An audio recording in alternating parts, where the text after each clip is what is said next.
Now then, everybody, welcome in. How are we? Hope we're well. It is Monday, fucking hell, Monday.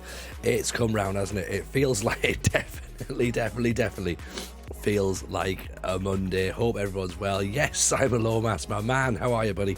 Pleasure to see you. And as always, if you're not following Simon Lomas, by the way, on Twitter, go and make sure you do so, because that man is a funny guy. Brilliant comedian. Absolutely love the boy to bits. So you definitely need to go and drop Simon Lomas a follow over on Twitter. It's at Simon Lomas, because that man likes to keep his branding tight. Speaking of people who like to keep their branding tight, we do as well. We are here, of course. Friday night was great, right? We had some proper results on Friday night. We're going to go back over those in a second, because we had an absolute barnstormer, a match that Fat and I just already said, a match that will live in the memory of Oxford United. Huge FA Cup win, and that sets us up against an old flame. So this is what things look like. We are, of course, as you can see, still top of the Vanarama National League. Halfway into the season now, 21 games played, 2 defeats, 15 wins. Count them, 15. I've not even got 15 fingers on my hand, but that's how many wins we've got. We are 4 points ahead of Solihull Moors, but they've got a game in hand. That is not the issue, because it's all going to be fine. What is excellent, though, look at this. We beat Bolton Wanderers, right, in the FA Cup first round. Now, we're not expected to win the FA Cup, okay? As you know, if you're brand new to the stream, by the way, we're doing what's called the British Steel Challenge. Now, the British Steel Challenge is this, okay? It is, the point of the save is to win every single trophy in England, Scotland, Wales, and Northern Ireland, okay? So, we spent 6 seasons in Northern Ireland. We won about 5 trophies over there, so it's 5 trophies won so far. We haven't won a trophy yet in England. Come over here, we're currently at Oxford in the Vanarama National League. They got relegated before we took them over, so it's not our fault they're in non-league. We missed out on promotion last season. By the last day of the season, lost, so we didn't get promoted. We entered the playoffs, lost the playoff final. This is our second season at the Vanarama National. We're storming it so far, but this match is amazing, right? We took on Bolton Wanderers, first round of the FA Cup. They are top of League 2 at this point, okay? So we were top of the National League. They're top of League 2. Away from home as well. And as you can see, we battered them. 19 shots. Ourselves 8 on target. This is the goal. Mordner back to Blakey. Duffy with the header. Now Duffy, beautifully, poetically, however you want to describe it, used to play for Bolton Wanderers. So Bolton Wanderers, former player. He of course was on loan to us when we were at Linfield. Fantastic. We tried to sign him when we came back last season to Oxford. They wouldn't let us have him. He then was released by Bolton. We've snapped him up. He gets the header, and of course that's given us the victory. Puts us into the second round of the FA Cup. We then face Dagenham and Redbridge in the second round of the FA Cup. We smash them 4-1, so that's pretty handy as well. We've done a decent job there. As you can see, lots of yellow on that momentum graph. Blakey with the corner in there. Casey with the header. Makes it 1-0. Ball up over the top. Ujar drags it into the corner. What about this, though, for a strike? That's a hell of a strike from Whittaker. We'll have a little look at him. He seems like quite a handy little player, Morgan Whittaker. So, a little bit of defensive issue there. Rogie to our boy Duffy again. Slots home to make it 2-1. Maguire with the penalty makes it 3-1. And we're thinking, okay, we can probably see this game out now. Rogie gets the byline, puts the cross in. Maguire with an absolute Van Persie-esque volley from almost the edge of the area. Makes it 4-1. That's pretty good. That puts us into the third round of the FA Cup, where we face Peterborough United. Peterborough, remember them? Remember old Posh? Remember them from FM22, 21, sorry. They're the ones. They're 12th in the Championship. We travel to Peterborough as well, so we've got a bit of Championship gate money to look forward to. That's going to be quite exciting. But of course, that's a competition we don't expect to win, so it's not really a massive thing. Getting to play Posh is good for the whole narrative side of stuff. We're in the third round of the FA Cup as a non-league side. That's cool, but we're probably not going to win the FA Cup this season. What we hope to do, though, is we hope to win the FA Trophy. Now, third round against Maidstone here. They have beaten us already in the league. That's a bit worrying, okay? They beat us in the league. But no one else really does. Wrexham did, and then Maidstone did, and that's it, to be honest. Everyone else, we're kind of battering, to be honest. Even Devil Always, how are you, pal? Of course, we should say proper hello to everyone else. Of course, who's also been popping messages in the chat there. Discord AFC is in the chat there. Keeney's in, Fat Nigel's in. Of course, we mentioned Simon Lomas, the referee, Raggio, Danny Emu. By the way, you should all follow Danny Emu on Twitter as well, Twitch, sorry, as well, because he's just started streaming and he's just hit affiliate as well. So he's one of our guys who's started basically streaming off the back of this. So well played, Danny Emu. I popped in earlier, love the stream. AC Milan, can't go wrong there. Mate is in the chat as well. Dan FM's in. Cardinal Chunder, and of course, hello, welcome to everybody who is behind the scenes. Gitos as well, also nice to see you girls. And Johners24 in with the follow, appreciate that. So plan of action tonight: Mansfield away, Chester away, Darlington away. Do we not have any home games in December? Apparently, no, not bothering with that. We're travelling all the way in December. Maidstone, of course, in the FA Trophy third round as well. Then we get into January: Boston, Fylde, Oldham, Posh, Havant, Waterlooville. Then the big game against Solihull Moors on the 2nd of February. We might get that far tonight, possibly. It depends upon the little voice, whether or not that's going to hold out, because as you can hear, got a little bit of croakiness kicking on in the background. I don't know how it came about. It came on Saturday. Woke up and I was feeling a bit ropey on Saturday. I was like, right, that's not ideal.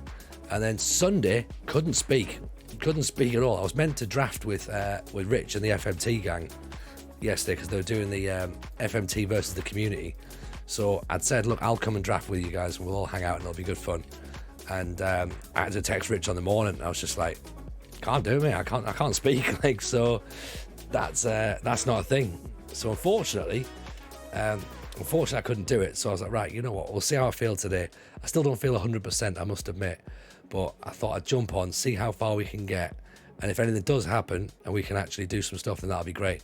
But if the voice starts to go a bit, then we'll be sort of like calling it a bit earlier. But we'll see how we do. You know, that's all we can try. Bear Hudson, welcome in, pal. Hope you had a great start to the week.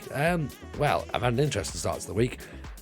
Basically, my dad usually comes down and looks after the little one or the littlest one, I should say. Sorry, on a Monday. Couldn't get down today, so apparently he's not very well either. So that meant that I had to take the day off and look after the littlest one, which was fine. Don't mind doing things like that, but it just meant that, without feeling 100%, to then be in soft play with a very, very excitable youngster.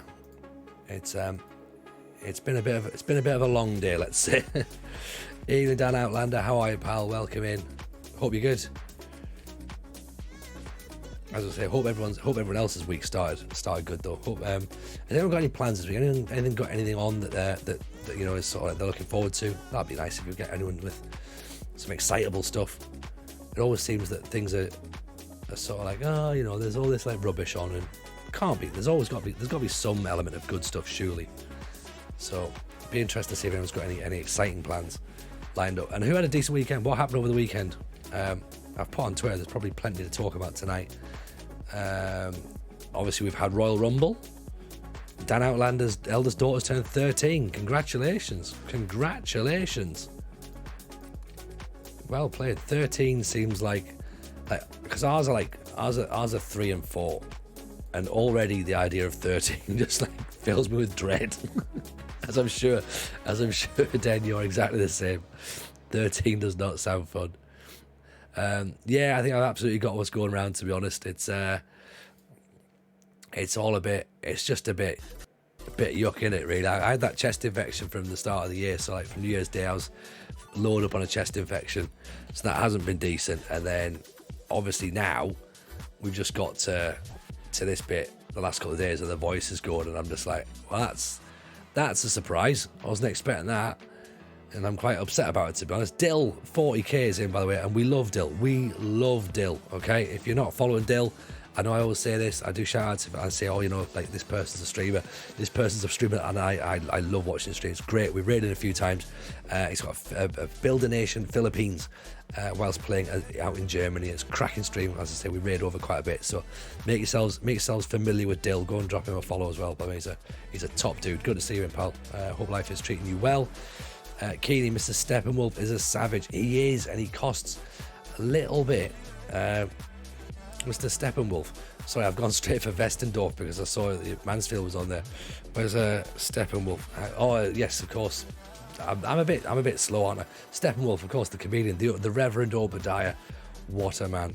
What a man! He's just, yeah, not for the faint-hearted at all, is he? You don't want to sit in the front row when anything like that. Disco. Did you see Yard versus Beat BF? No. What sport are we talking about? Is that sounds like Bellator, maybe? That sounds like Bellator MMA, but it might not be. I've got a feeling it might possibly be boxing. If it's boxing, I don't really follow boxing, I must admit. It was boxing there, you know, that's the thing. Yeah, no, unfortunately I don't follow boxing.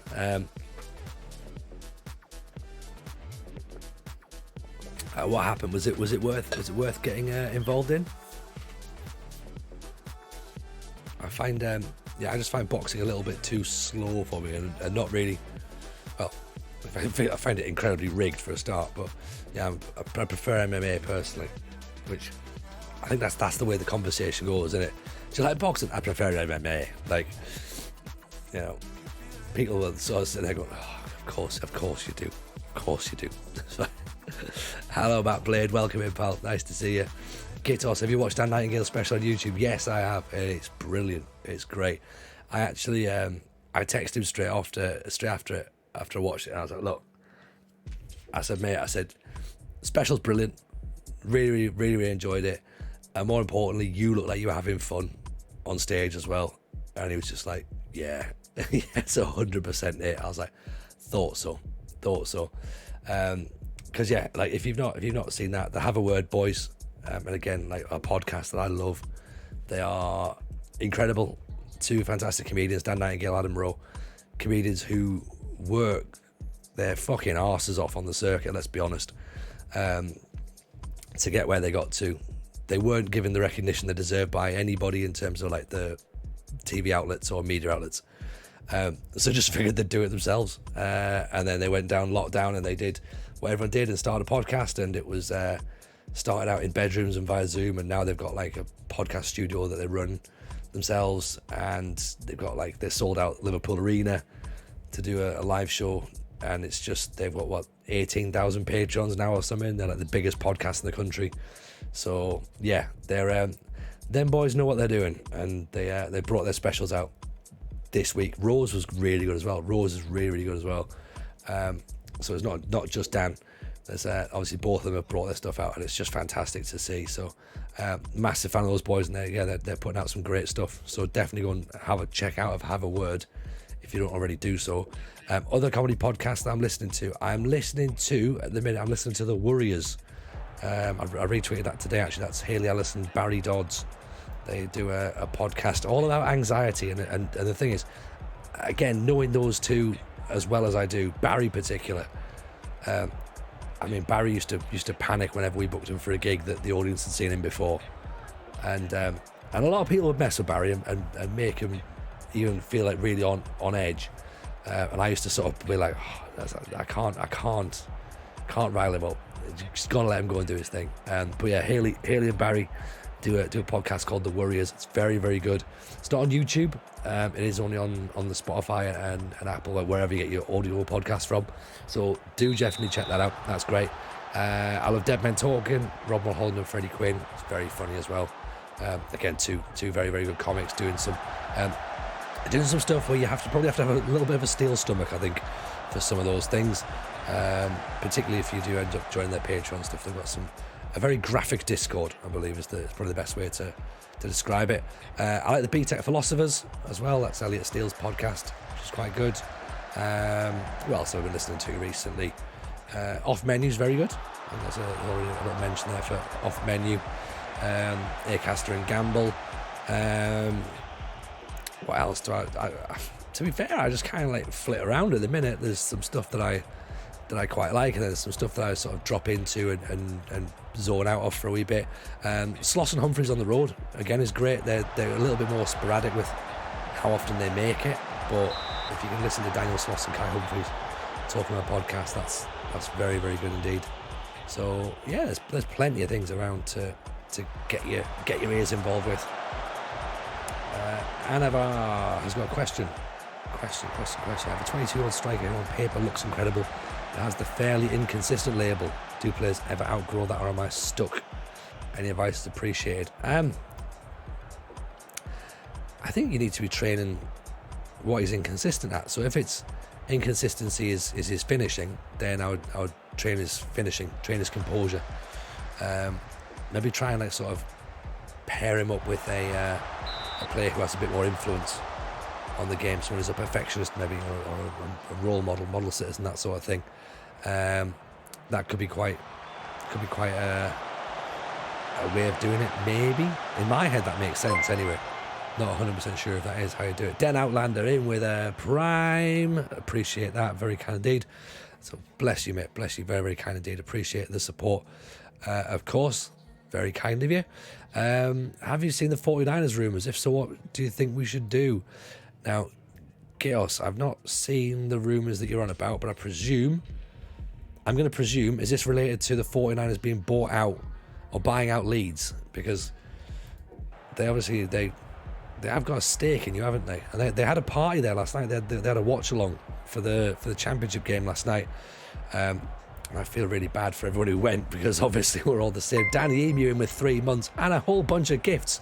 Danny, thank you, mate. That's very, very kind indeed. Like, genuinely, I appreciate you. 5 gifted subs on the way out from Danny Emu there. Out to Orion, the referee, Tactical Nerd, JM Thoughts, and Dill as well. That's, mate, thank you very much indeed. Very, very much indeed. Yes, they'll buy us, only a matter of time. I think you're right. I think they will get you through. And obviously they've now just bought you Weston McKennie, which is a great signing indeed, to be honest. I think that's a fantastic signing for Leeds. I think it's a fantastic signing for anybody against Weston McKennie, to be honest. Very, very versatile player, very hungry. And yeah, it seems like it could be a cracking deal in terms of a loan, and then up to maybe 40 million, I think, which is kind of a bargain, really, to be honest, given his abilities. The question was more about the QB position. What they're gonna start with Purdy. Is that the bit you're on about? Because that seems to be the plan now, doesn't it? They're gonna essentially try and dump Trey Lance out, Kadamari in for Rogie. Rogie's got to finish it. No, he's not. Yeah, apparently. So from what I was reading last night and early this morning, the plan is to go all in on Purdy, make him the number one, dump out Trey Lance. Jimmy G will go, and we'll probably end up. What'll happen is we'll have to dump Jimmy G onto the waiver, because no one's gonna trade for him, and we'll have to dump him to get rid of his salary, and then he'll go somewhere and he'll be excellent and injury free, and we'll just have to deal with it. The rumours around about Tom Brady. The rumours with Tom Brady never seem to go away, do they? I don't think Tom Brady is the answer. I don't think he's the answer. I don't think what cost us last night was a freak injury to your third choice quarterback. You bring on a quarterback who we basically drafted into the team 2 days ago, who's had 1,000 teams in terms of like playing in the NFL up to this point. In fact, he's been in the 49ers 4 times, and I still don't even know who he is. This Josh Johnson guy. And because of the fact that when he gets concussed, we then have to send the injured quarterback back out, who's got no elbow, so he can't throw the ball. So we were handicapped, and basically we just went, well, all we're going to do is run plays because he can't throw. So the Eagles, who were already dominating the game at that point, all they have to do is pressure our D-line and get at Purdy and stop us making the runs, really. So we were just smothered. I think McCafferty went in for a couple of snaps, didn't he? So, which we kind of like were joking about on Twitter. Bailey Kadamari with the header there as well. Yeah, I don't think Tom Brady is the answer. I don't think that we're going to go and draft a quarterback in the summer. I think that they'll put it all on Purdy. I think he's done really well in 7 of his 8 games. You can't really judge him last night. He was a bit panicky, a bit nervy leading up to that injury anyway. But I think that's what the people have been saying, I think Kittle said about him during the week, that when he does huddles, he's a bit like, oh, hey guys, so maybe we'll just do this, rather than like sort of turning up and being very commanding. He's very much a rookie. Like, he's on less than $1 million a year, which I know sounds like nothing, but still sounds a lot. But in the grand scheme of things, when you look at, they were saying that the 4 rookie quarterbacks that were on display last night, Patrick Mahomes is on $45 million a year, and Purdy's on $950,000 a year, $1,000 a year. Sorry, there's a big discrepancy there. So Roper's back in. Roper, 15 months. Appreciate you, buddy. Long time no see. Hope you're well, by the way, my man. Nice to have you back in. And yeah, I can't see us going for Brady, because you could argue that the rest of the roster is good, and therefore, if you were to improve one position, it would be quarterback. But I think if we do quarterback, then I think we go for an absolute all-star that's going to be there for 10 years. Brady's not. Brady's got one season in him, and I don't think that he's got one season at the level that we want in him. But he's Tom Brady, and you can't say he's not gonna. I just don't think that it's a smart choice. In the same way that when we were apparently looking at Aaron Rodgers last year as well. Like, yes, he's a Bay Islander, so you think, right, he will. You know, he probably should have played for the 49ers at some point in his career. He never quite got there. You know, is now the time to get that, to sort of get him to play? No, it's not. He's at the end of his career. It's like, it's Roy Keane at Celtic.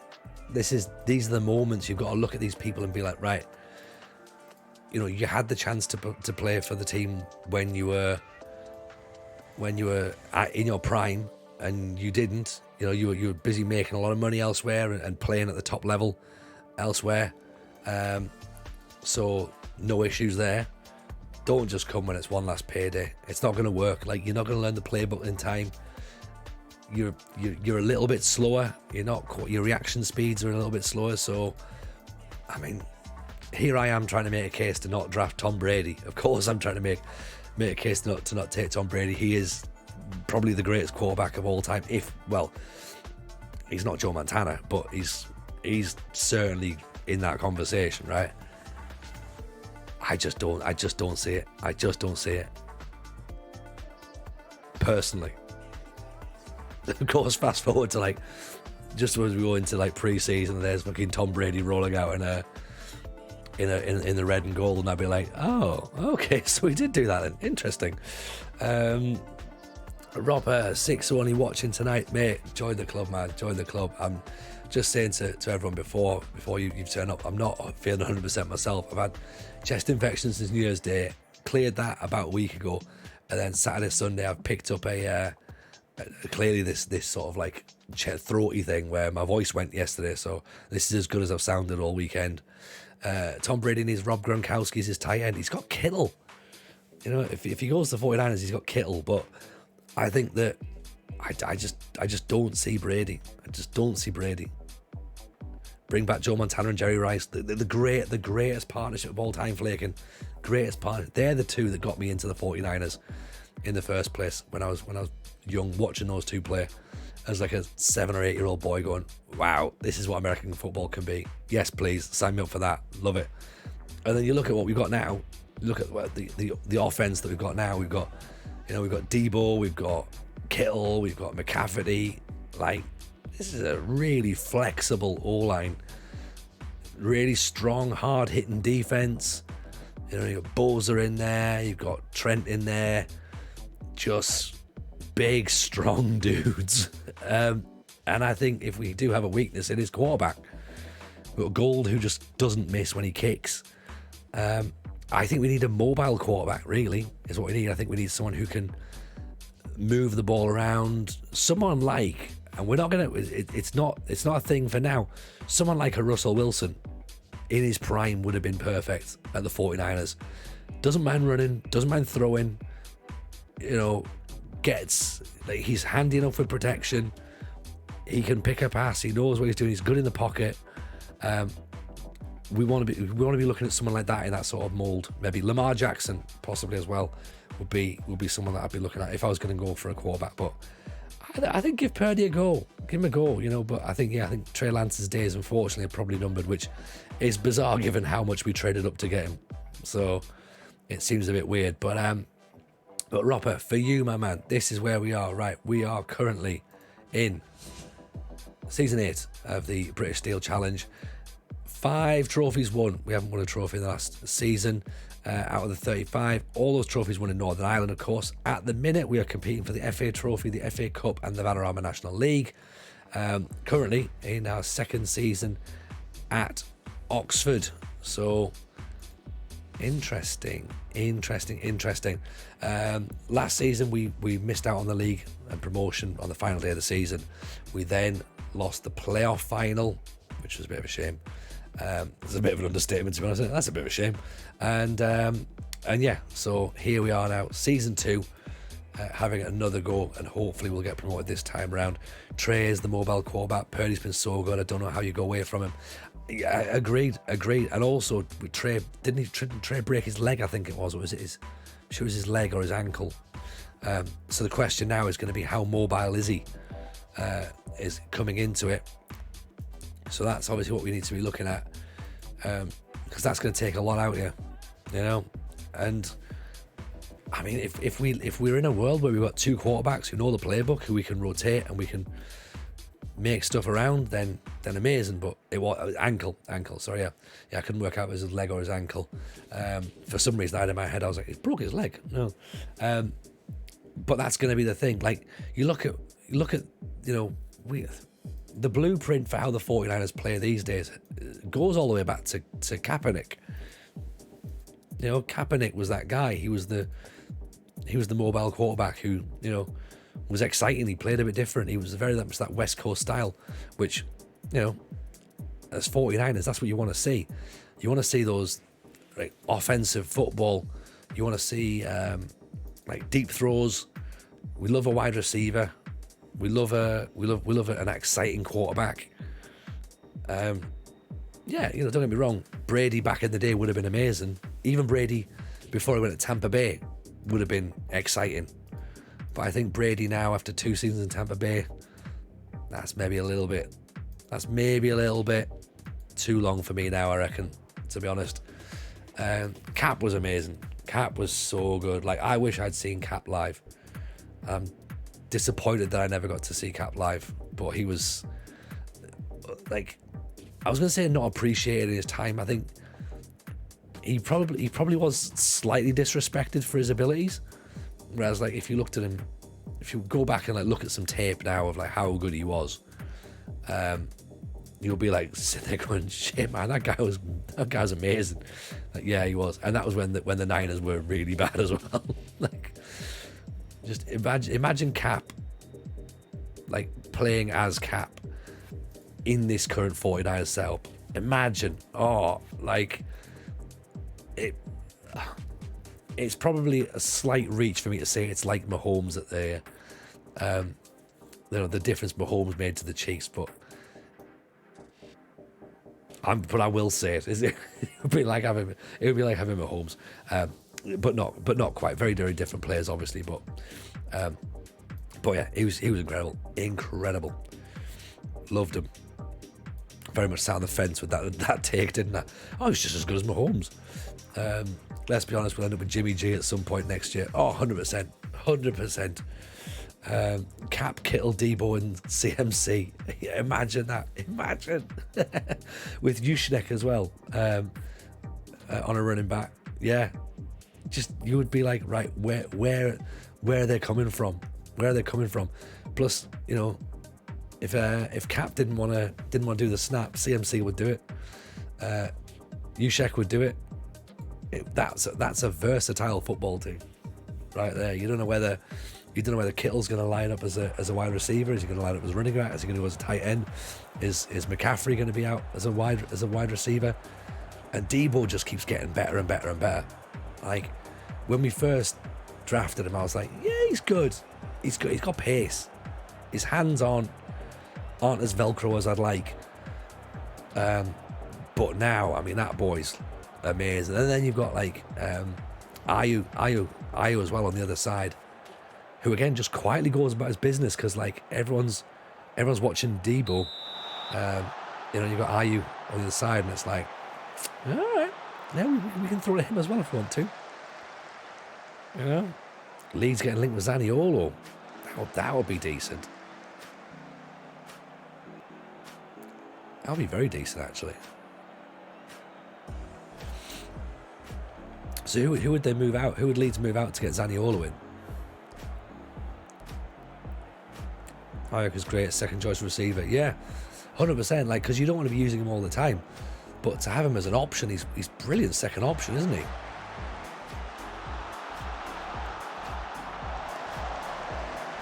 Because he's capable of getting deep. He's capable of coming short. And I guess when you've got Kittle, Debo, and CMC occupying three opposition defense, then Ayo can just kind of he's got the run and just do what he wants. No one's really keeping their eyes on him. Even Nashi, how are you, pal? Welcome in. Hope you're well. So this is FA Trophy third round. We need to be winning this match, to be honest. Mason have already started slightly the better, and they've got themselves a free kick as well. Oh, I was about to say got themselves a goal. Ayuk 6 foot. God, yeah, of course he is. I keep forgetting he's a massive guy as well. I keep forgetting he's a big tall boy. Talk of Harrison leaving. I'm guessing we're going to replace him. Really? Where's he possibly off to? Lomas. As a performer, Lomas knows it's water time. Lomas knows. Now, talk for a few minutes. There's been no laughs. Lomas. So I've just got to I'll take a break. I appreciate you, man. You got my back. You always had my back ever since day one.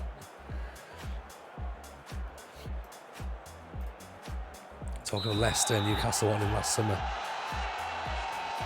I mean, if he goes to Leicester, does he go to replace? He doesn't go to replace Maddison, does he? I suppose he goes to maybe replace Tielemans, possibly, or maybe more Albrighton. Actually, I guess, isn't it? He's a winger really, rather than a central player. So, I quite like Harrison. I think he's a decent player. From what I've seen of him. Now, it looks like the ball's dropping into our left back position, to be honest. So we might have to move Blakey back a smidge. Because they seem to be targeting him a little bit because he's getting forward a bit too much. So let's pop him back on defend for a second. I also think the fact that we've got Bourne there as well, who likes to play a little bit higher, isn't at the minute, but ball's inside, great tackle. Right, they're definitely using that left hand side, aren't they? So we have to try and add an extra player in there to stop that ball coming down there.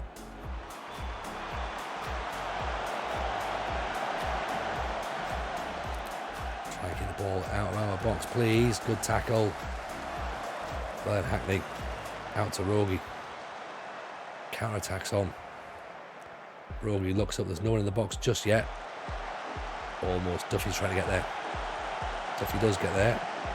Lintott gets there. Has a go over the top though.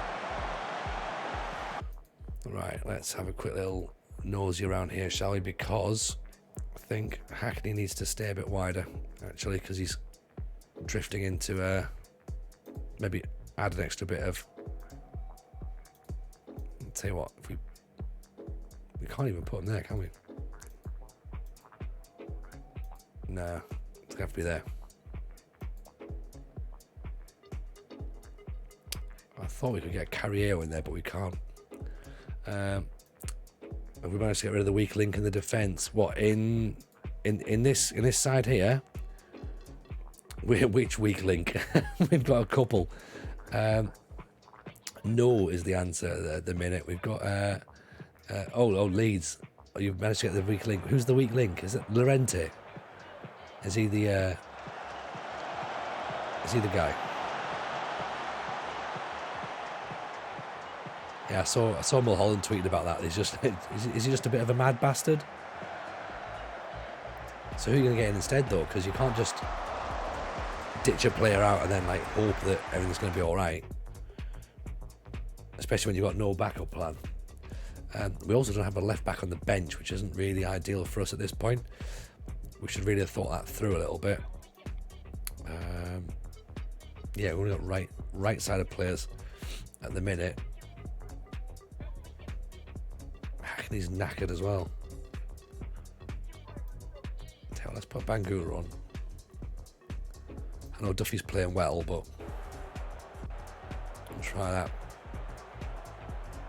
We are going to... Oh, no, Long's missed it. Good block. Gilchrist gets away. Long's... Long for Casey. Can't make that mistake twice. Bit of encouragement. Maybe start to drop off a smidge. See if that helps. Because they are getting into those positions, aren't they?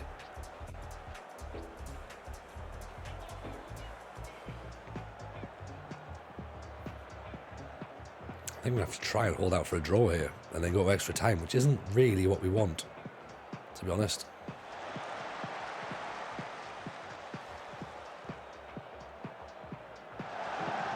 It doesn't look like we're going to get there.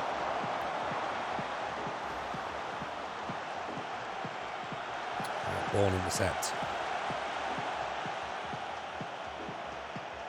Goes wide, pulls it in, Bangura.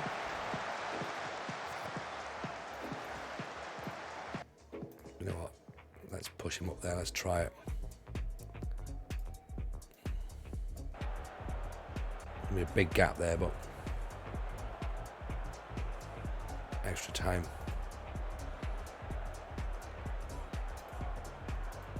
Okay. Hackney's knackered, but playing really well. I feel as though if we put Frankie Marmalade in there as a carrier, so that should theoretically cover that position here. That might work.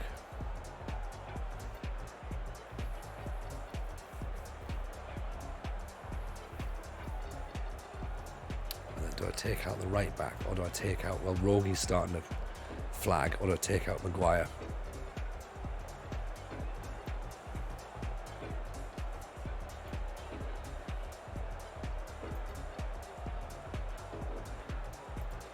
So what, let's try that.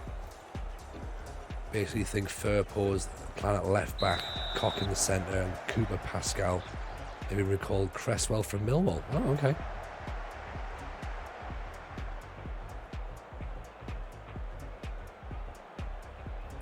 So what's the thinking with leagues then? It's not as all doom and gloom as it used to be, I'm guessing, Gittles, is that right? Let's try and go a bit more positive. They are pinning us back, but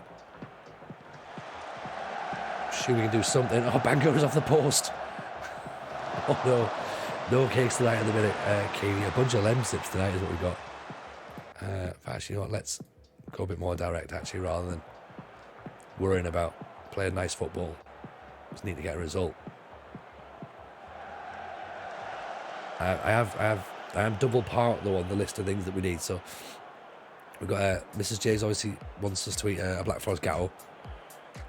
Leclosian has requested a banoffee pie, and George requested a New York cheesecake. So absolute options incoming. Those all sound good. I feel like I ain't far off working, but at the same time it ain't far off turning very nasty. Oh, with results are turning nasty. See, I mean, this is the thing with football fans, isn't it? Like, they're just like they just want results. They just want victories, and they don't sort of see the bigger picture. They don't see that things have to, change and things will be different. Jesse Marsh is coming with a whole bunch of different ideas to what Bielsa had, and it's going to take time to implement those ideas. He's a smart guy. Oh, balls at the top to Casey. Let off the hook there. Very much let off the hook. I think we're going to potentially extra time. Frankie Marmalade knocks it in. Offside. Villa performance was a great game. We deserve something from. 2-1 was that? 2-1? 2-0? Everyone's down on their feet. Replay. We don't need an extra game, but it does give us the opportunity to win the match next, because we don't want it to go to penalties, do it? That's the thing. I know there's not really supposed to be replays or anything, but this is we need to be winning the FA Trophy. So unfortunately, we don't get a chance to spend too much time thinking about it, because the replay is in a couple of days. Everyone's basically going to be resting and get straight back on it. Logan's game, welcome in. Welcome to the stream, first time in. Basically what's happening, we are doing the British Steel Challenge, so we're attempting to win every single trophy in England, Scotland, Wales and Northern Ireland. So that's all leagues, all cups, with 8 seasons in at this point. Hello Roy boy, how are you pal? Welcome in. We're currently in our 8th season, so we've had 6 seasons in Northern Ireland, we've had 1 season in the Vanarama National with Oxford so far, and we are now at the point where we are trying to get promoted with Oxford, because we won. Well, we should have won. We were on the final day of the season. We lost the title last year. We then lost the playoff final, and we're now in the position where we're top of the table now. We hope to be there come the end of the season.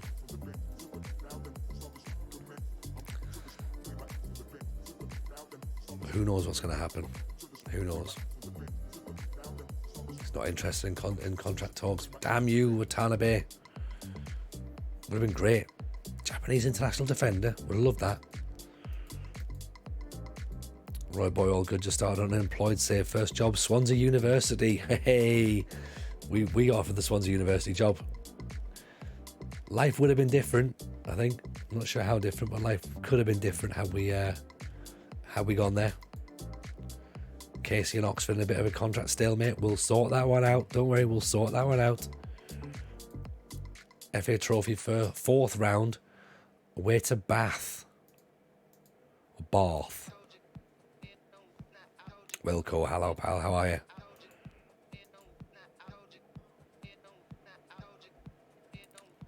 Welcome in. So we've got Maidstone away. 3rd round FA Trophy replay. Duffy's waiting on a new contract. Look, they're all going to wait on a new contract for now, because we're not doing anything just yet. Calamatri out for 2 weeks, which means we have to start a new striker up front, which is probably going to be Oscar Thorne, I'd imagine.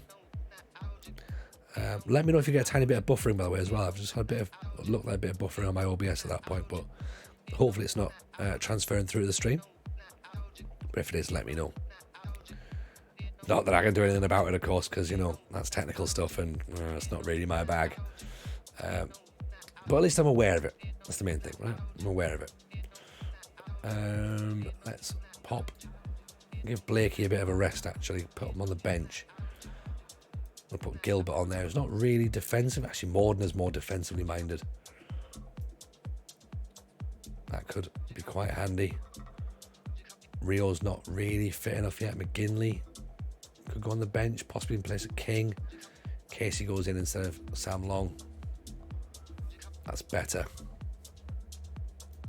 Give us a bit more, I think. Wilco, what's your daytime job? My daytime job is is relatively secret, to be honest. I work. How do I describe what I do? I work in an administrative capacity, is all I can probably say for it.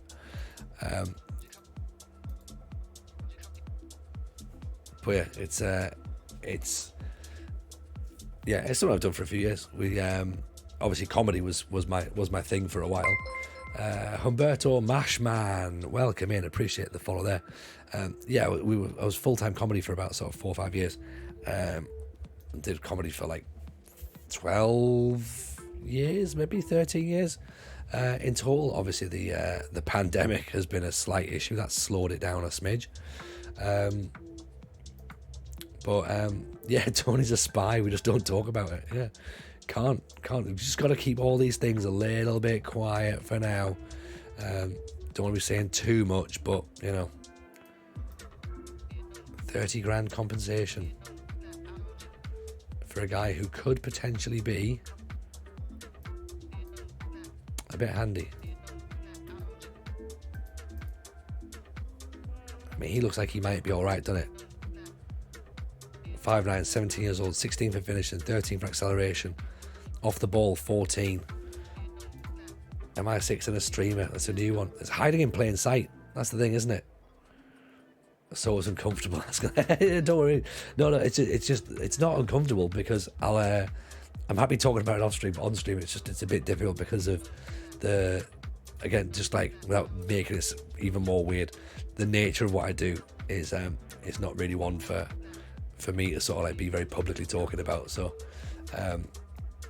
which makes it sound even worse, to be honest. In fact, you know what? Fuck it.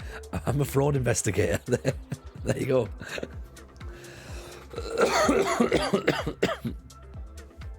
And what car have I got? Got a Skoda Octavia Lomas, and you know it.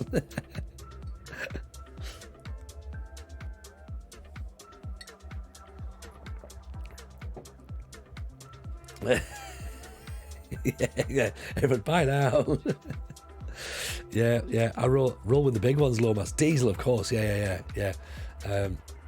Sad, yeah. About 50 miles to the gallon. That's brilliant. Second hand, obviously, though. Second hand, of course. Not made of money, Lomas. Can't buy a brand new one. But you should definitely be looking. Definitely be looking for a Skoda, by the way. That's very, very good. Very good. 1.6. It is.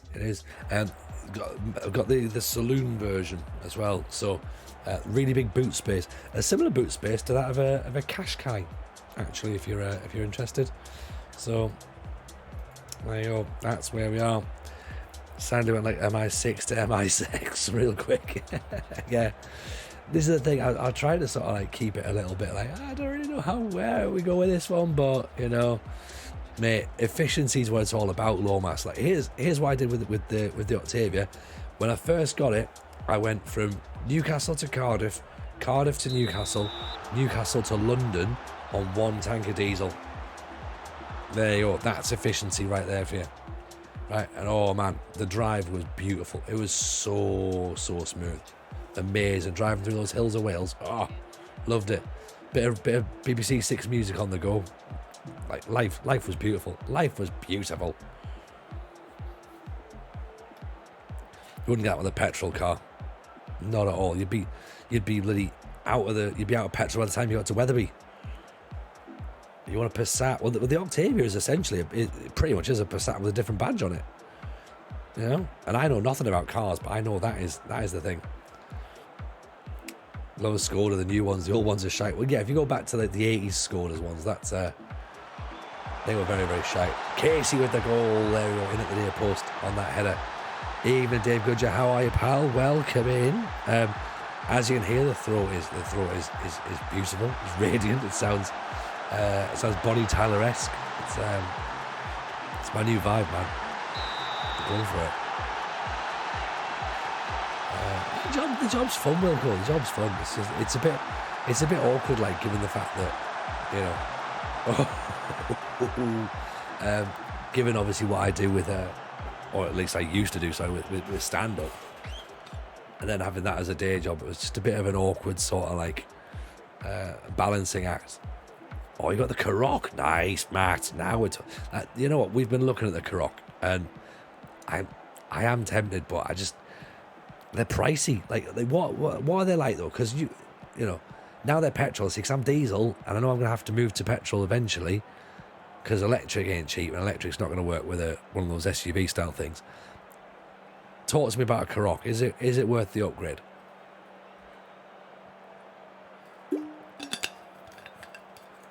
Should add this to the Twitter thread, to be honest, outside as well, because it's like, obviously I posted out going, oh, you know what, we're going to be talking about the NFL, we're going to be talking about the transfer deadline day, we're going to be talking about the Royal Rumble.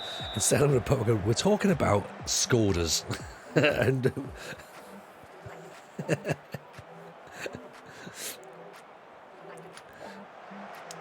Oh yeah, nothing's worth it in London. London's dreadful. Used to have a Fabio, loved it, did thrash it about a tiny bit. See, we almost bought Mrs. J a Fabia, because she was a big fan of that, but she went with a Golf instead. And then when she first had it, she's had it for like about 2 days or something. Took the bend into our street in third. She was just like, oh shit. That poor Mrs. J. Mrs. J with a heavy accelerator foot. A15, Dad's got a Karoq, went down to Morecambe from the other side of Aberdeen to pick it up for it. See, there you go. Already, this is how much people love a Karoq. Go like, I'm gonna travel all that way to get one. Gotta get it done. Blade's got 2 kids, got 2 dogs, got loads of space. We've got 2 goals. Oscar Thorne, what a finish that is. Yeah, so we've only got 2 kids.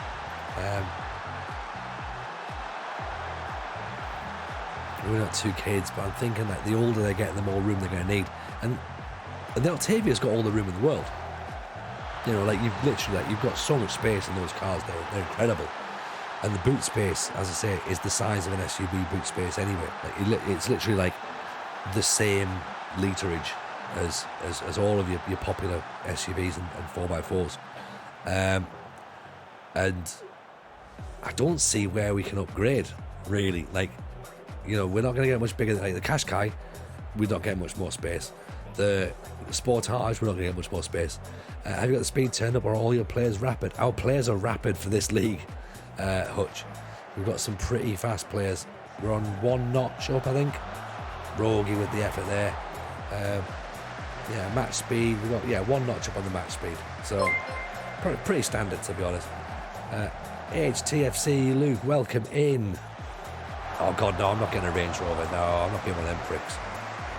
Macca Hoods, appreciate the follow as well. Also, I'm just like, A, they're overpriced.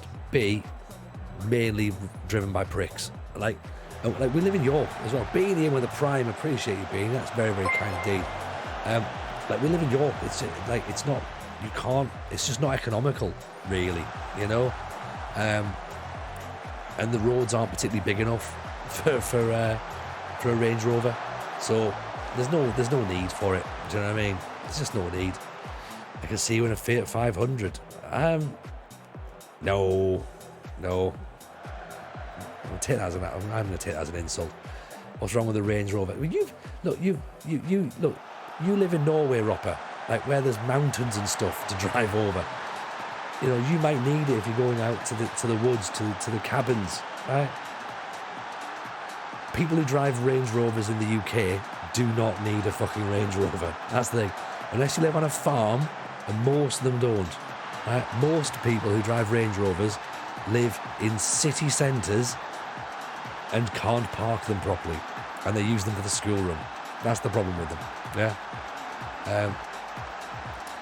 HTFC Luke says, my bro recommended watching you to fall asleep. I mean, I appreciate that. That's lovely. I don't know whether that means that I've got a very soothing voice, or whether that means that I'm just a bit shit and you can fall asleep to it. Either way, I'll take the recommendation. I'll definitely take the follow as well. So it's a pleasure having you in. Thank you very much for that. It's wonderful to see you. Macca Hoods, who do I support? I support Sunderland now. Macca Hoods, they're my team. I've now gone from don't support anybody to go, yeah, you know what, back to the hometown club, to be honest. And I'll get myself in there. I'll go and support my hometown club. So yeah, Sunderland. No, it means you're a bit boring. Welcome to the follow. Thank you, Luke. Thank you. No offence at all. I mean, if you say something like, you know, you're a bit boring, it is quite offensive. So, you know, well done for that one. Good work, pal. You can have it.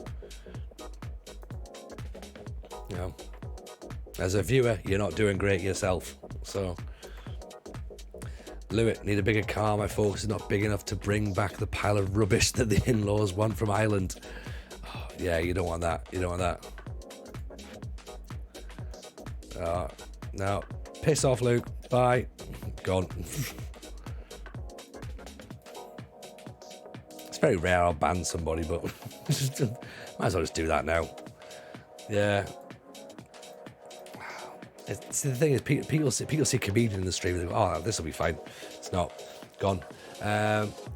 So, Tony, did you feel old when the 15-year-old scored for Sunderland at the weekend? I didn't feel old. I felt bad that it got disallowed for him, to be honest. He seemed very, very exciting. He seemed very, very excited by it all. And it reminded me as well of Curran that we had in the Sunderland save, where we had a 15-year-old in the side as well. I thought, oh, great, there's one right there.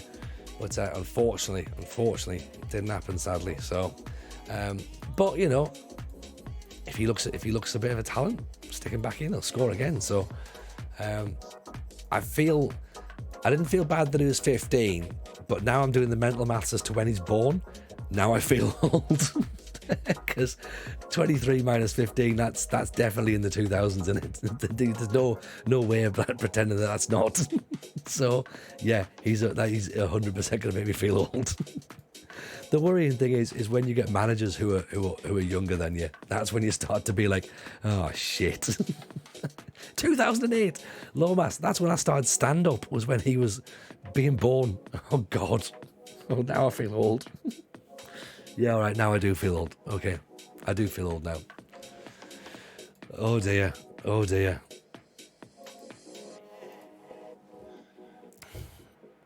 Yeah, I feel old. It's got me. It's got me.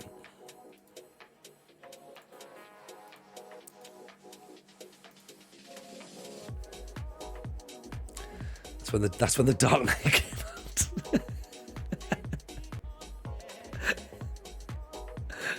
Oh, I just don't get it. I mean, that's like, yeah, you just can't do it. You can't do it. There's no way anybody's born in 2008. Like, even my kids, like, I know my kids were born only a few years ago, but when I have to tell them what their date of birth is, like, I'm just going to be going, look, it's not really that. Let's be honest, right? You know, it's not, like, you weren't born then. It's all just a bit silly, right? You don't need a 20 at the start of your date of birth. No. You need a 19. Proper people were born with a 19. Yeah. Can't see the point trying to bait a streamer. It's not your taste, just piss off. Exactly, Nige. And you know what? It's completely fine. I don't care at all. If people come in, they don't enjoy it. That's not a problem at all.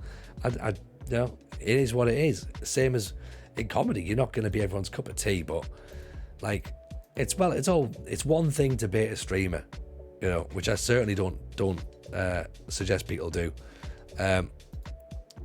It's one thing to bait a streamer. It's another thing to bait a streamer who's a comedian as well. Like, you know, that's not gonna work, is it? That's not gonna work. Yeah, exactly. King just said the thing there. Baiting a streamer is bad enough. Baiting one that's a comedian is fucking stupid.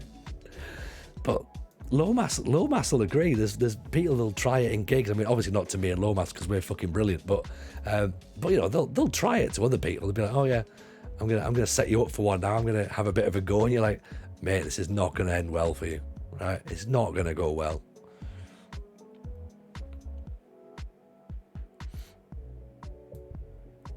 You know, and this is fine.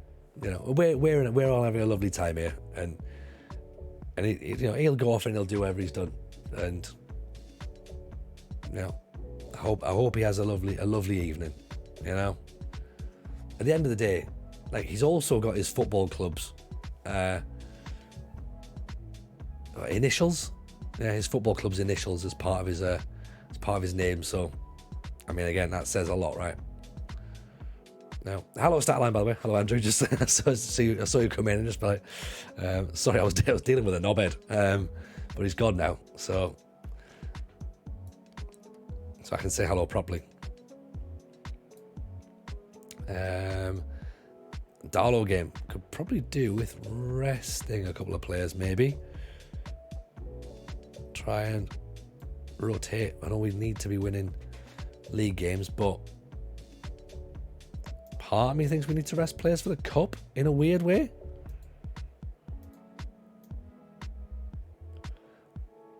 Yeah, that's right. Get some more water down us. Good call. Good call.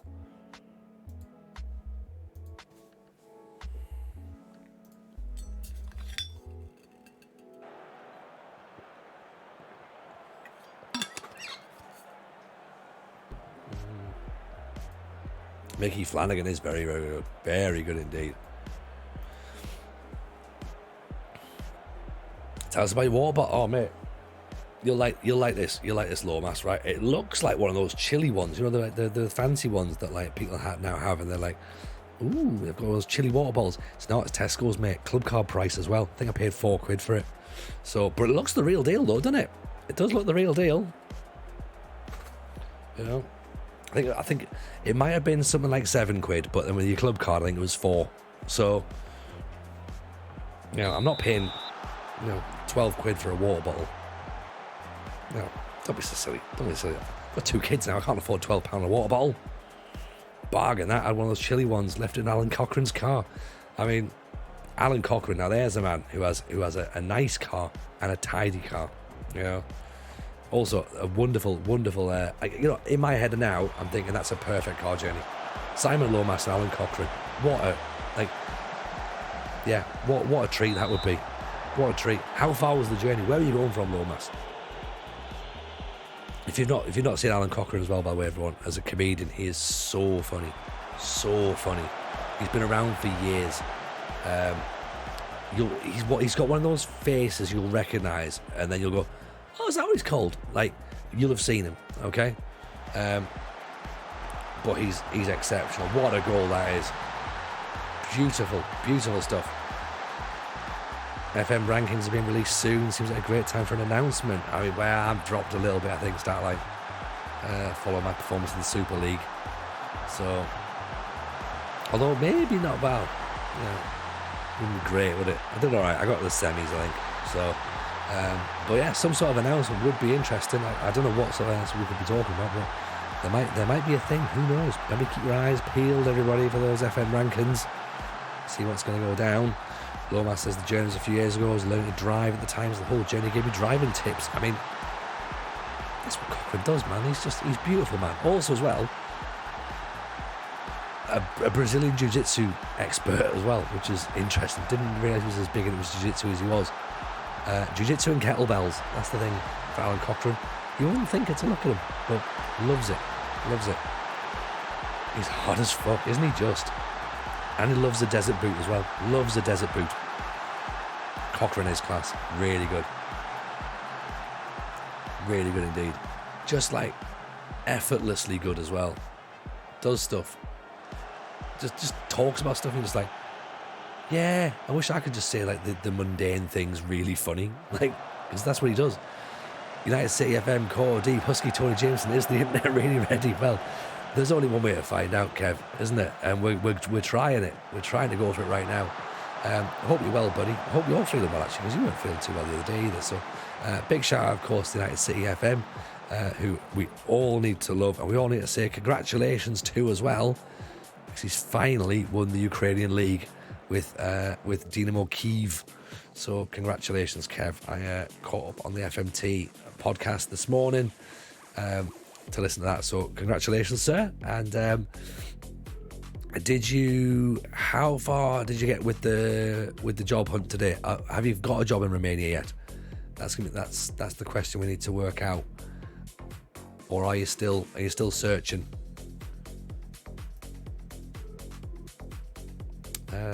So Bourne's injured, but we don't seem to have a right midfielder. Bangura can play there, that'll be fine. 41 minutes in, 2-0 up. We've got no right midfielder. What can possibly go wrong? Oh, off the underside of the bar, Frankie Marmalade gets it away. It's got balance, I think, to be honest. That can't be a real name, Marmalade. It's not Wilco. It's Raggio cashed in and renamed him. Rogi also isn't really. The Rogi's one of our mods in here. So yeah, he was a renamed new gen. We also had Alabama Doink was renamed last week as well, so that's an interesting one to keep our eyes peeled for. We'll try and sign him at some point. Chuck Briskets, can you rename the stadiums in the editor? I don't know, possibly. I've never actually downloaded the editor, I must admit, Chuck, so someone in the chat might know the answer to that one. I would presume so, but I'm not sure. United City, thanks, but I'm in a similar spot to you with my throat, but decided the internet. Oh, look at that. Great counter-attack, to be honest. Decided the internet wasn't ready and neither was my throat, so I didn't stream. Well, I took the whole of the weekend off, Kev, because I was meant to stream with you guys last night, or at least take part last night in the FMT draft. But I text Rich first thing in the morning. I was like, look, I can't talk, I can't speak. So I had no voice at all yesterday. So I thought I can't do it. I'll leave it to you guys to go and have some fun. It looked great, by the way, from the bits I was watching, because I made sure I sort of like started watching the start of it, and then had one eye on that, and then the rest of the eyes were on the NFL, and then very quickly my eyes started to drift off the NFL because there was a lot of issues that was going down with our performance for the 49ers. But yeah, it looked like it was fun, and obviously we'll definitely be in for the next one. So that'll be a thing. We will do it again soon, absolutely. I think Rich was saying he's already got an idea for when he wants to do the next one or how he wants to do it. There's Thorn with a finish. Thorn in my side, that's all you'll ever bro. There you go. It's the song for Oscar Thorn. It's Thorn in my side. We were doing regional food-related puns this FM cycle. We did. We had huge enchiladas, didn't we? In Uruguay, I believe, Raggio.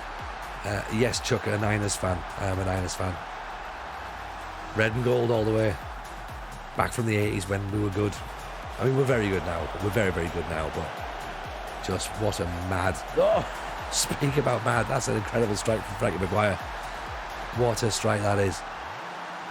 Unbelievable. Of course, Rich is keen after winning. I'd half expect him to stop drafting, to be honest, and be like, nope, all done now, thank you very much.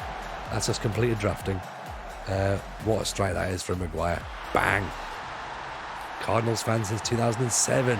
Mate, you're brand new to the sport. I was on the red and gold train, 87. Joe Montana, Jerry Rice. Yeah. That was me. Tony, do you have the camera on director? Yes, I do. Yes, I do. I like to have the swing around, to be honest. We had Barnbrack in Northern Ireland. Yes, we did. You weren't alive in 87. Oh dear. Oh no. Chuck's one of those young ones as well.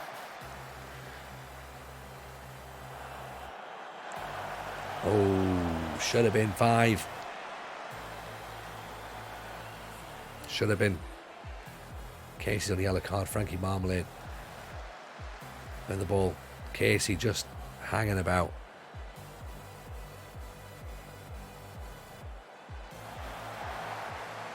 I'm old and I wasn't alive in 87. Oh dear. Kev, it's just me and you. Wasn't live either. You were talking about 2000s kids. Oh dear. Oh, I know, Andrew. I know. Oh, it's mad. Mad to think that, isn't it? Keeney, Vikings fans since the 80s and the Channel 4 days. There you go. That's what it's all about.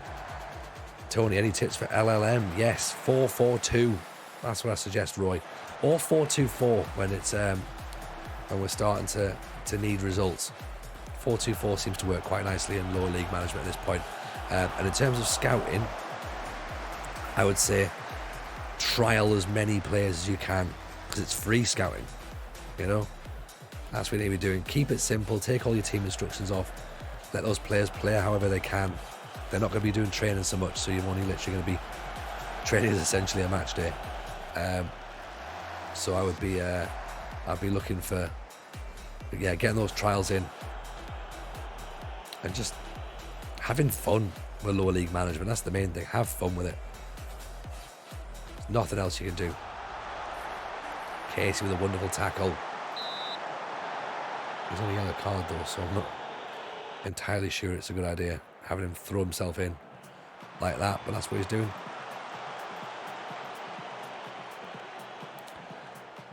Sorry, couldn't hear you. Might need to put my ear trumpet closer. Yeah. And television's talking at me again.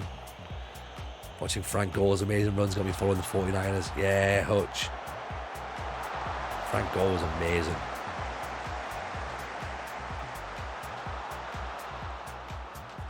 I was gutted when he went off to the Dolphins.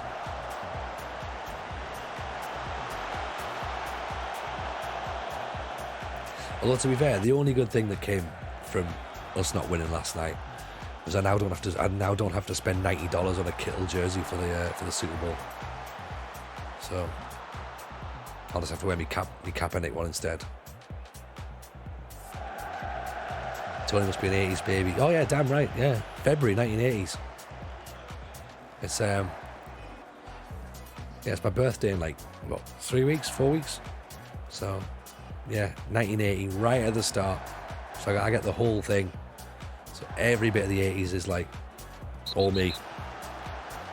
You know? And that'll when you want to talk to your girlfriend, you have to phone the house and hope you got a dad or big brother didn't answer the phone. Yeah.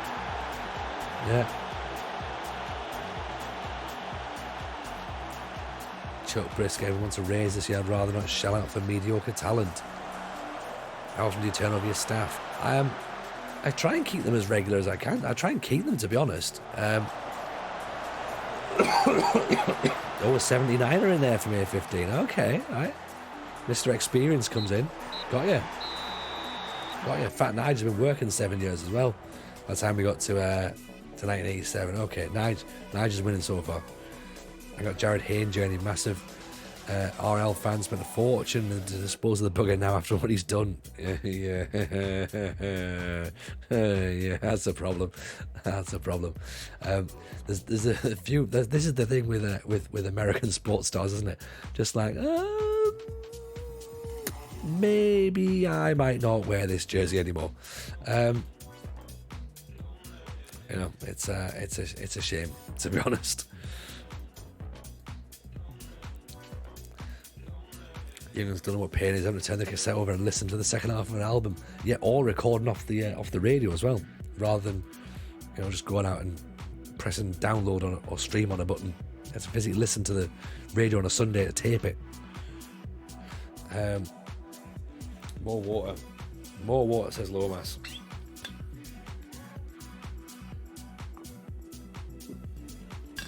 So I just realised is RL Rugby League. What's Jared Hayne? Hoping the DJ didn't speak at the beginning of the song. Yeah, exactly. All these things that the youngins just don't know anymore. In answer to your question, sorry, by the way, about staff. See, I was listening, Chuck. Staff, I try and keep them until they want too much money, and then I just let them go. So I'll try and sort of nudge them down a little bit. Try and keep them on the same wage they had the year before. If they don't accept, then fine, nudge a little bit. But if it just looks like we're going to break down, then I don't sort of go chase them. I give them one round of contract talks. After that, get the adverts straight out in the local shop. Right, we need a new physio. We need a new assistant manager. That's how I do it. Especially in lower league management as well. There's no point like the gains you get from your staff.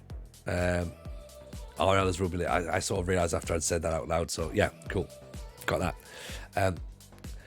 Like once the marginal gains you get with your staff, it's definitely worth doing those little bits of investment and actually getting, those sort of like better staff in. But is it going to be at the expense of that? Don't bankrupt yourself for staff, because the staff you've got are never going to be good enough. So you can always get someone better.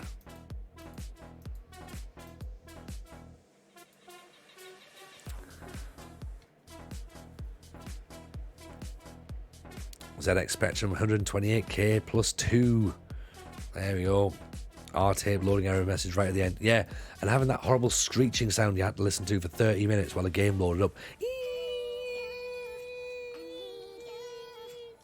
It just did that like forever. And you're like, ugh, it's horrible.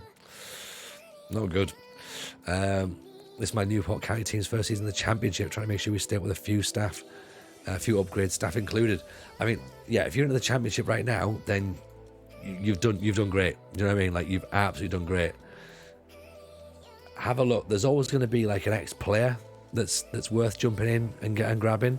You can do that, Or have a look in your own team and see if there's some players that are coming towards the end of their contract and maybe they want some a second job as a member of staff. So you can obviously keep rolling house. That'd be quite handy. Hello, GB. How are you, pal? Welcome in. Nice to have you in. Big shout, of course, for Gavin Brash. Drop the man a follow. He's worth one. He's worth one. He's a good man, is Gavin Brash. We like him a lot. Like him greatly. First ever save in FM for me, so the championship should be an interesting challenge. Yeah, Chuck, if you've got Newport County in the championship and this is your first ever save, then I think you're doing fine. Genuinely think you're doing fine. We're all good. We're all good, GB. Little bit of a sort of like croaky throat, but we're fine. We're getting there. Potential for Sam Long to leave. 34 years old. He's out of contract at the end of the season. He's wanted by Woking. He is Mr. Oxford. I mean, look. He's been with us since the dawn of time. Do we let him go to Woking? Hello, G-Ball. Welcome in. Appreciate the follow. Very kind. He's played 452 games.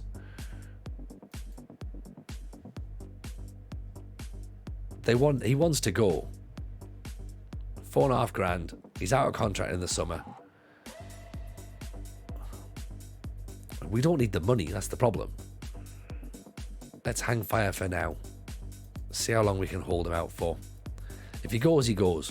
Right? I mean, they've got Raspberry, haven't they? Fucking Raspberry. Match Day and Tracksuit Manager, my favourites. I love Tracksuit Manager. Brilliant. Right up my street. Boston United, then Fylde, and then Oldham. Then we're into Peterborough, and then Bath. So, games are going to start coming thick and fast again. Job satisfaction. Everyone's happy. The board are happy. Okay? Fans are okay with it. They're fine. It's like, yeah, okay, you know, whatever. We're top of the league. We're still in all the cups. Big deal. Like, okay, fine. They're not 100% keen on the idea of the of how we're getting on so far, but I'm sure they'll start to warm to us. Hope. We would hope anyway.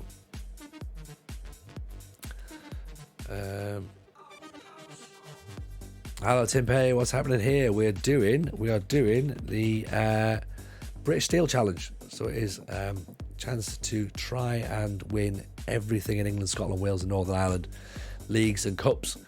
We're currently in season 8 of that challenge, and we are at Oxford United at the minute, so things are going pretty well. Top of the table. We're still in the FA Trophy. We're still in the FA Cup. Loggy Flow, welcome in. Appreciate you. Hello, welcome. First time in. Nice to see you. Thinking of starting a save with Dorking Wanderers. Thoughts on that? I love it. I love it, Wilco. Dorking's a good save. I think they've got a decent setup. They've got a couple of handy little players as well for this level when you start with them. I think them and Dulwich Hamlets are quite popular this year. They're starting the Vanarama South, I believe. Is that right? Boston's away kit's a bit smart, isn't it?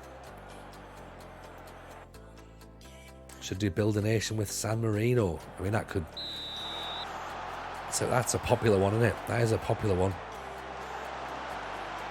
We tried Build a Nation with Indonesia last year, remember? Didn't quite go according to plan. Can I have a query about my save? Yeah, go for it. Go for it, Logie. What you got? Oh, Oscar Thorne at the back post. What a header. Beautiful leap. I mean, he is massive. He's like 6'4" or something, I think. Peels away. Look at those neck muscles to direct that back across the goal. Get up there. Yeah, miles onside. Ball's whipped in. Mordner with the cross. Thorne, big header on. That keeps us 6 clear of Halifax at this point. Lintop, Maguire. Long. Casey. Long out to Mordner. He's got space. He's slightly overtouched it. McDonald. Dreadful ball in action. Really poor ball. Lintop. Just move the ball around the back. Here comes McDonald now. Marmalade up over the top. Mordner's through. Mordner makes it 2-0. Beautiful Oxford football is wonderful, isn't it? Did we see the Aberdeen score at the weekend? I did. Oh dear. I mean, what's the plan? A15, what are you going to do up there, man? That's like...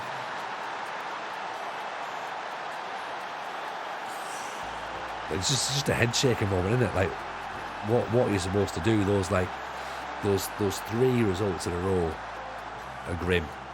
You know, one of my ex-bosses got named as part of the interim management team. That's pretty cool. Is that Mordner just doing a dive there in the box? Might want to have a little look and see if we can clip that and go back to it. Don't know what's worse about the score and the fact that 2 of the bookies' favourites are Lambert and Lennon. Oh, God. Yeah, you don't want either of those really, do you, to be honest? So Logie's asked, just finished the season, got spend the original transfer budget as an objective for next season. Budget's £72 million, the club's balance is 18. Seems bonkers the club are ordering me to put them 54 million in debt. Not seen it before, anyone experienced it. I mean, I've not experienced it, Logie, because I manage in the lowest leagues. We never have that sort of money. We very, very rarely seem to have money to spend. So I've not seen that before. I don't know if anyone else who's managed in the top divisions has seen something like that and can give you a bit of advice on it. I guess the idea must be that they've had that money set to one side, so yeah, spend it while you can. It's left him on his arse. Beautiful bit of attacking play there. MJ Gaming, welcome in. Any improvement in the injuries over the last few days? Well, a little bit. We are starting to get towards a full strength team at this point now. We'll show you the squad in a wee second, to be honest. Once this game's finished, McDonald, Casey, great effort, great save, to be honest. Heard a rumour the sports manager today wasn't Lennon, he's not in the UK. Oh, okay. Interesting. Needs to be as well journeyman in the lower leagues. Used to penny pinching, yeah. So who are you managing then, Logie? Who's the team with all the money? Danny Emu sounds like some sort of money laundering. It does a bit, doesn't it? Are you owned by a Gulf state by any chance? Oh, Thorne straight at the keeper. Come on. I'll do better than that. Also, speaking of Gulf states, the Women's World Cup. Sports washing again, isn't it? It's just fucking nonsense. Oh, we're Saudi Arabia. We'd like to sponsor the Women's World Cup, please. Thank you. No. Piss off. It's just not happening. Kev says to Logie, if you've just finished the season, has all your prize money and TV money come in yet? Because by the time you are ready to spend the transfer budget, you might find the overall budget is in a better position. That's a good point. So they've already kind of like calculated that prize money and TV money is going to be part of that. So that's why Kev's in this chat, you see. He's smart. He knows that sort of stuff. He filed up through the divisions, pushing promotion to the Championship, and then Brentford headhunted you. Oh, so are Brentford still with parachute payments possibly then? You did a good job there though, filed to Brentford. That's nice work.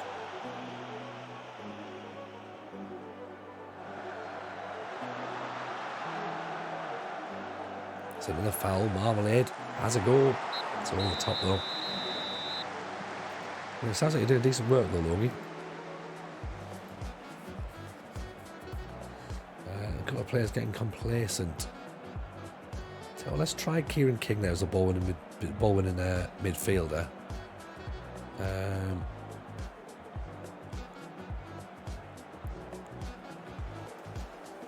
I think we'll run Ben Nolan out as well. Give him his debut, the youngster. 17 years old, brought in from Wales, the Irish lad.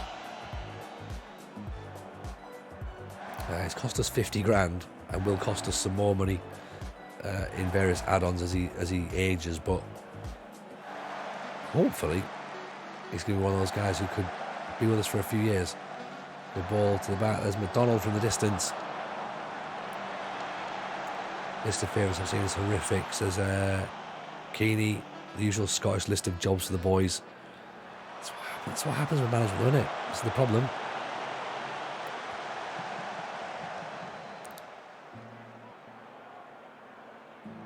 It's all this, like, all football clubs have it, don't they? That whole, like, oh yeah, Premier League experience or Championship experience. What they forget to say is Premier League quality. Premier League quality, Championship quality. That's the difference. Experience is irrelevant. Like, you know, Phil Neville has got experience in the Premier League. It doesn't mean he's Premier League quality. You know, Emil Heskey had Premier League experience.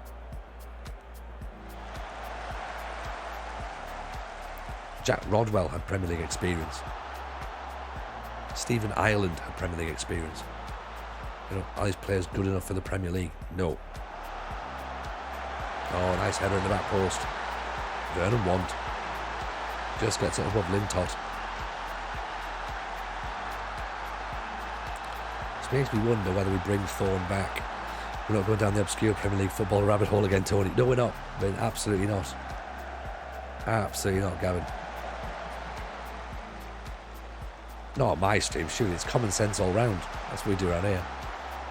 We should discuss Royal Rumble though. We didn't discuss that earlier on. What was the thoughts? GB, I think you watched it, didn't you? And I presume Kev watched it, clearly. Like, what's our thoughts on the Rumble? Was it worth it? Did the ending, was the result right? Were the winners the right winners? Was wrestling the winner? Speaking of sports washing, I guess, is the also the way of looking at it. Watched after the FMT draft. I thought it was all right. To be honest, that was all right. I thought the Rumble results were probably right. To be honest, I sat waiting for The Rock and no show pissed me off. I mean, was The Rock ever going to be there?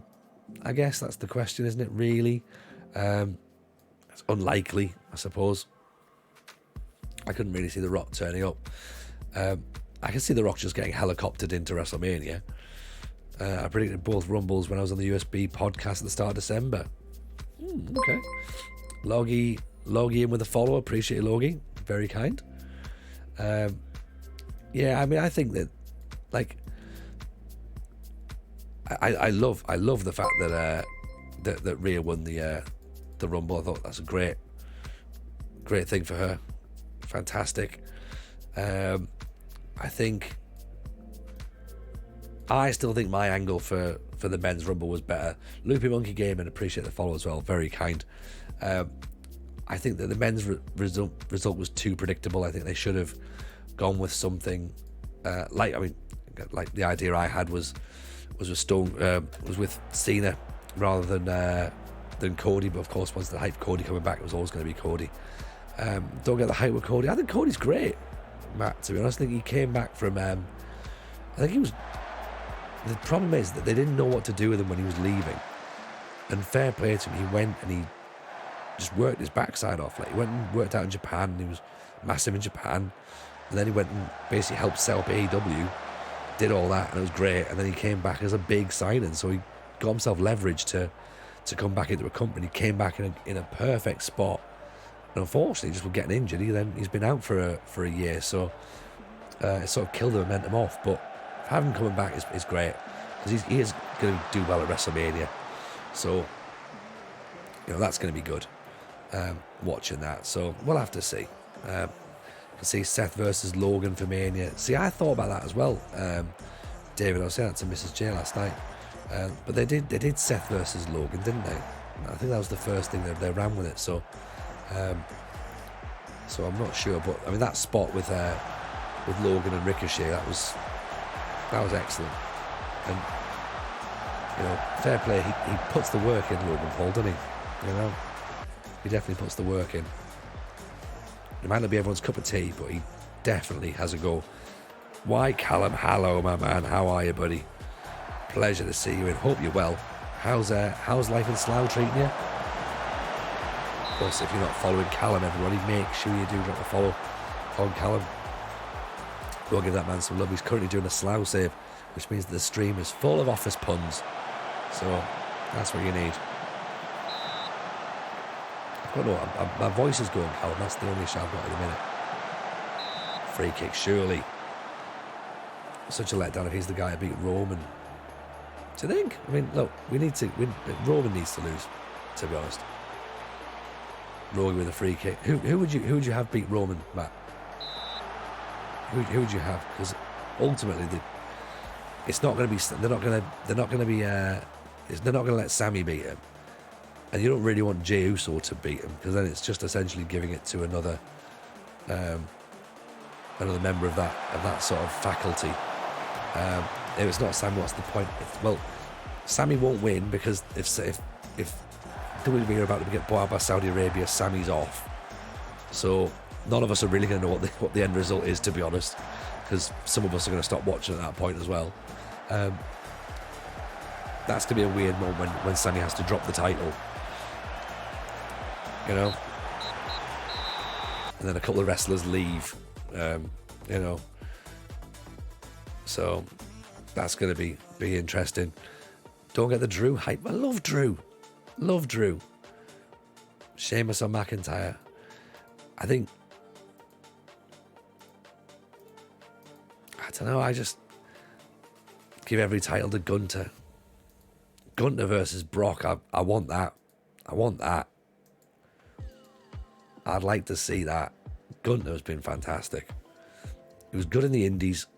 He's definitely and he's properly leaned out as well. He looks great. He looks old, but he looks great. And I think he's superb. Absolutely superb. Sorry, I've got a massive itchy nose. Gunter versus Sheamus at Mania, building up to being the world title guy going into 2024. Can see that. Seems reasonable. Liam Smith. Where are Blackpool currently based? League One. He's still a 3-starer though. What happens now for the tag titles with Jimmy and Jay? Yeah, because it looks like they're gonna sort of like break them up as well, doesn't it? Which makes sense. I think just like a snow globe effect, like just get everything, get it all out, start again. Do you reckon Ray and Dominic will ever go one-on-one at Mania? Probably not. I can't see them doing it at Mania. But then again, I also can't see when they do it, if that makes sense, because it would only really make sense for Mania. But other than that, I'm a bit out of the loop as well, to be honest, so I don't know how much people are invested in that storyline. But I don't know. I can't see it, personally. Till Drew speaks to someone like from Ayrshire, then he deserves nothing. The accent is atrocious. That's the issue in it. His accent's all wrong. 53 grand for Ricky Jade Jones. I don't want to have to go back to Ricky Jade. We're not doing it. Smith is interested but feels as though there's better options. Well, let's see what we can do, shall we?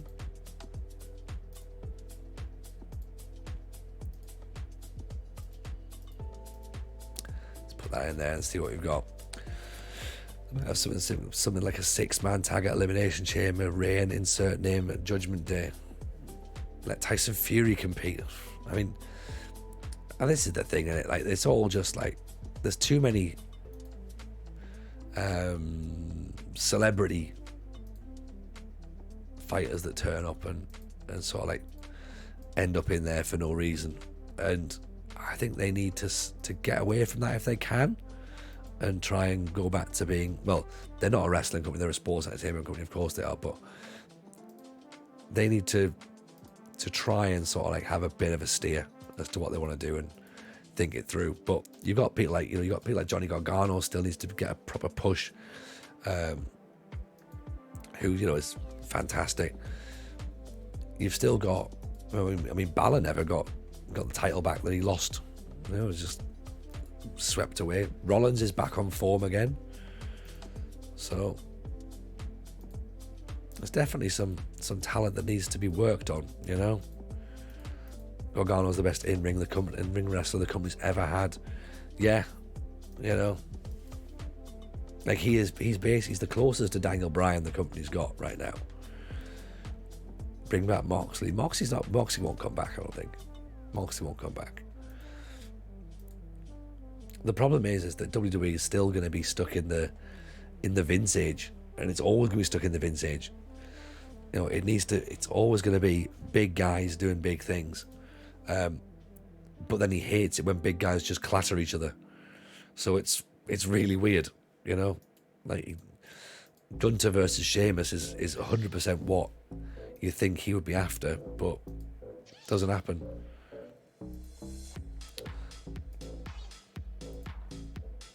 I'm going for it. I don't want to go for it, but I'm going for it. How much is he on? He's not coming, but let's just try it. None of it's real anyway. Why not have some sort of reality gig where people come off the streets to compete? I think that's called Dana White's Contender Series, isn't it? I think that's it. I think that's Dana White's Contender.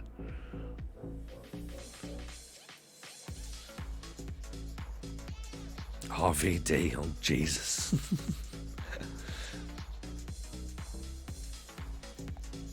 Imagine that.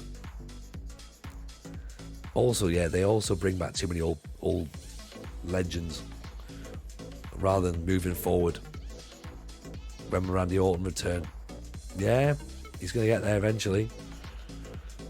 Thing is with Randy Orton though, like they'll say that he's going to come back, but it takes him fucking 3 weeks to get to the ring, so they have to start debuting him. Like they have to start like sort of trying to build the momentum up 3 weeks beforehand, because it takes him forever. If he'd have been in the Royal Rumble, him or the Undertaker still wouldn't be there now. That runway was too long for them too. Like they'd still be walking up the aisle, up the ring now. Matches would have gone on after them, and they'd still be getting there.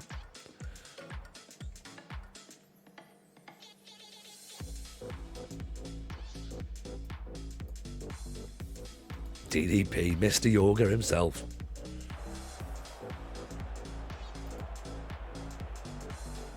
I mean, I do like the angle that Nigel's gone with, of just getting people off the streets to turn up and have a go at wrestling. And I think they should do that with most things. I think there should be one lane in the Olympics for someone just having a go. There should be a competition winner somewhere. Every single Olympics event should have at least one competition winner spot. And it's just so you can see how far away from the greatest athletes in the world you actually are as an average human being. It'd be brilliant. Like, just one person has a go at F1 who's only just passed their test.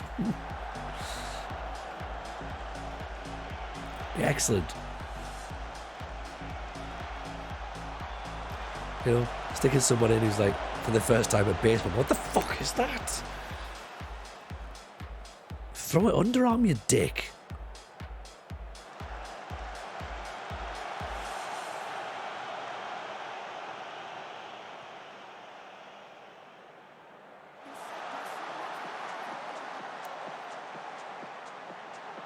Mordner down the line. Was it McDonald?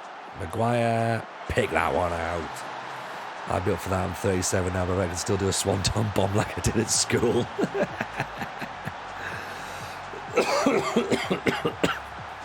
Me and my brother used to play WWE. We hurt the hell out of each other. Yeah, 100%. Of course, I should say at this point, do not try this at home. Raju, I couldn't do my job. People off the street would freak out if they saw some of the patients I deal with. Yeah, just give it a go, innit? It's like, you can do this operation, right? Yeah. Now, I know you were just passing, but it's only a brain. Just don't poke that bit, right? Whatever you do, be careful with the knife. Yeah.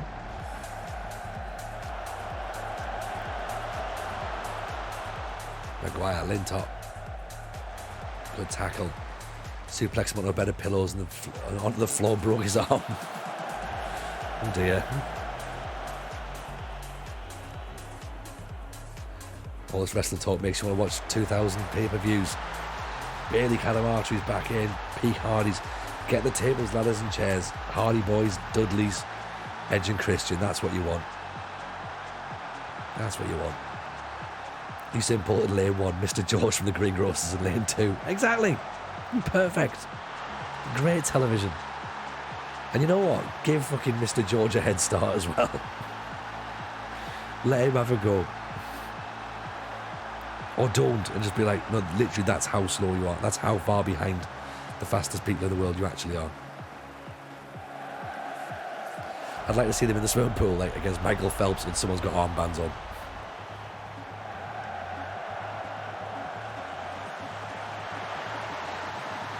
Yes, my man, Zims Mueller, how are you, pal? Welcome in, buddy. We're having a bit of a... I'm good, I'm very good. I'm losing my voice a little bit. That's a bit frustrating, right? But we're having some good chat tonight. We're basically talking about... we've chatted Royal Rumble, we've chatted NFL. We're at the minute talking about the idea of having a normal person's lane for all sporting events. So, 100 metres in the Olympics, Usain Bolt in lane 1, just a bloke in lane 2, and just seeing just how far off the pace normal people actually are against the greatest athletes in the world. F1, full grid, then someone just who's just passed their test. I think it'd be decent.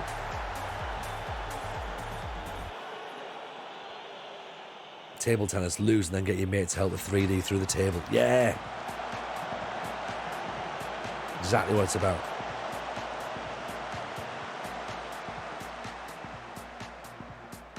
Didn't that actually happen with some Samoan dude in the 100 metres at the games? Really? Or was that not just because they didn't really... It was 13 seconds behind everyone else?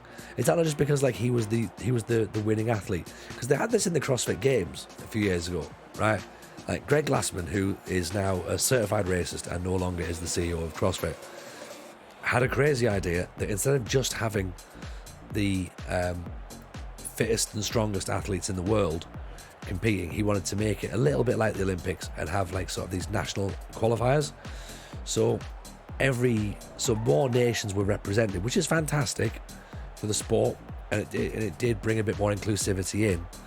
However, you then had the greatest CrossFit athletes of all time, yeah, versus the best person who does CrossFit in Nicaragua,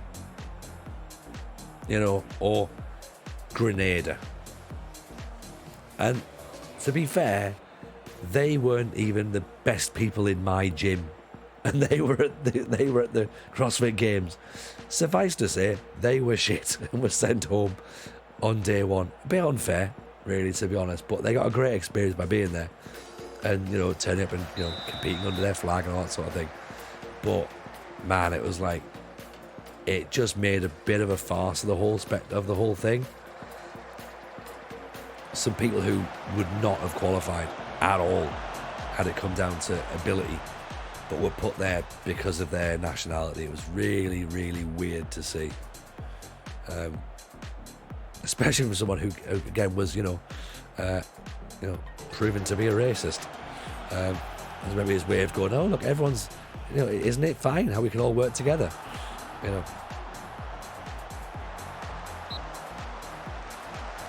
Used to be the eagle and ski jumping, representing the UK.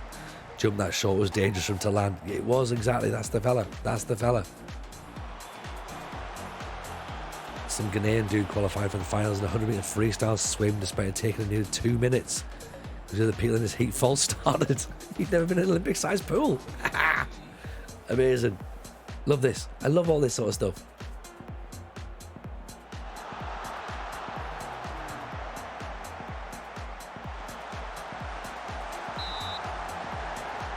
But how's life treating you, James?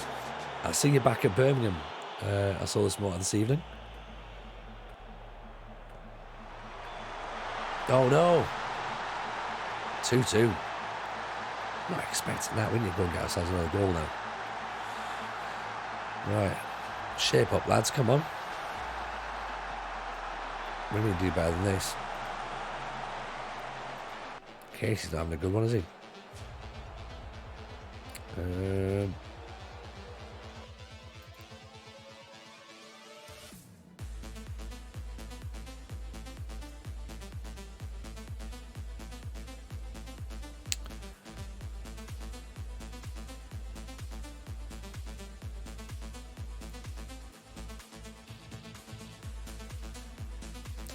Where's Thorn? Where's Thorn?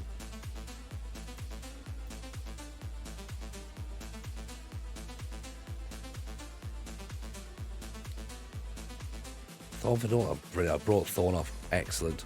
What a great idea that was, Jameson. For fuck's sake.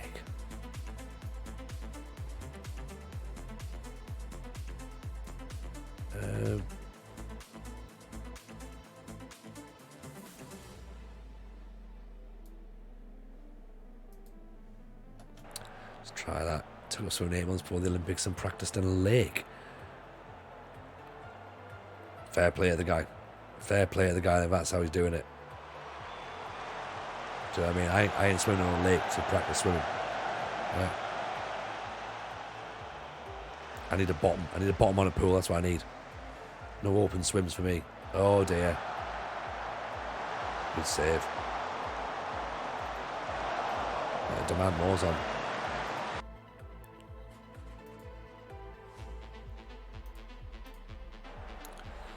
Being outplayed here by Fylde. Although we're still 6 clear of Halifax. I know it's a draw, but I'm treating it like a defeat. They are relegation candidates. There's Bangura. Out to Mordner. Can't quite get there, can he?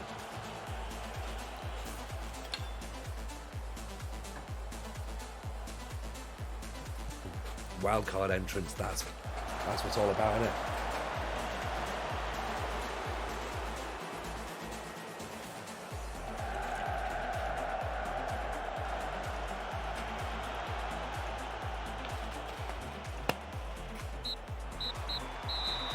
Right, 2-2.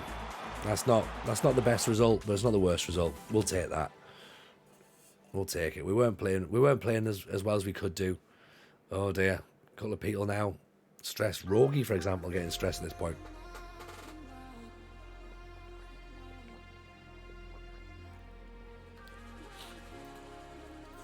Gonna have to get off. Yeah, no worries, Matt. Pleasure having you in as always. Hopefully see you Wednesday when we're next back in. I don't think Ricky Jade is the player for us, but we'll go in for him. See where we are. Portadown and Saturday manager. Banbridge like they're about Saturday manager again. I feel it's nice that those teams still keep in touch with us and be like, yeah, you know what, this is still happening.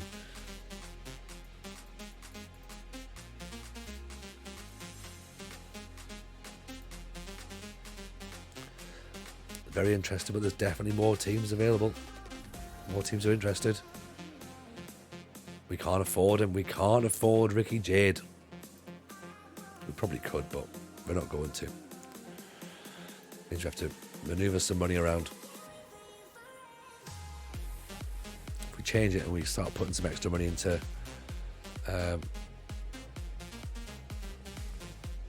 shifting our budgets around, we probably could actually.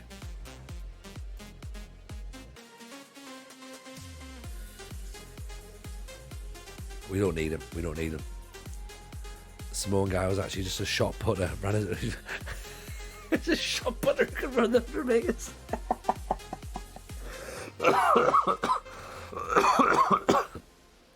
Incredible.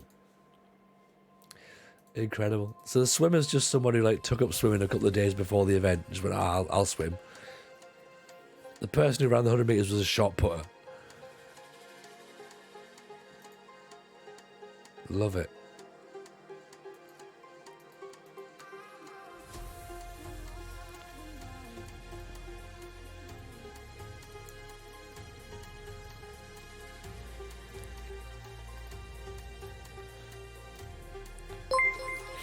Just experienced the new Champions League format. Never played that at every level anyway, but now it feels completely pointless in this one with 30 teams. I mean, thankfully, Zar, it's not one that we have to worry about at all, to be honest, is it? So we'll see how we get on go forward. But is it just a 30-team Royal Rumble essentially? Is that how it works now? Is it like a knockout tournament? Because if it is just a knockout tournament, that's what it should be. It should be like the proper European Cup, none of this Champions League nonsense. Lockdown 20, appreciate the follow, very kind. Thank you very much. Quit at AZ and go to a second division somewhere. See, that's the thing. Lower leagues is much more fun. Much more fun. Mr. Lousy Player. Bit off topic, but a Norwegian dude, Paralympic sprinter, is now going to try and qualify in the next Olympics. He has a 90% reduction of his sight. His record is 10:43. Apparently has a talent for running close to 10. Shit! That's incredible. I love that. Genuinely. And if they get through, that'll be amazing. Also, by the way, Mr. Lousy Player, maybe off topic. The entire thing we talk about here is off topic. we have no topic at all. But that is wonderful. If they're going to get into the main Olympics, that's cool. Big fan of that. Big fan of that.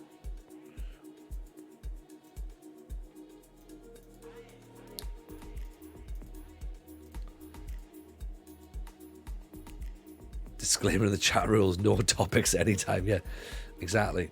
If you're on topic, then you're out of topic. Okay? You need to really consider what you're adding to the stream. I'm gonna block Sam Long for now. See what happens. If he kicks off, we'll let him go, but let's try and keep him at the club. He's a club legend. Let him go. Let him retire with dignity at the end of the season.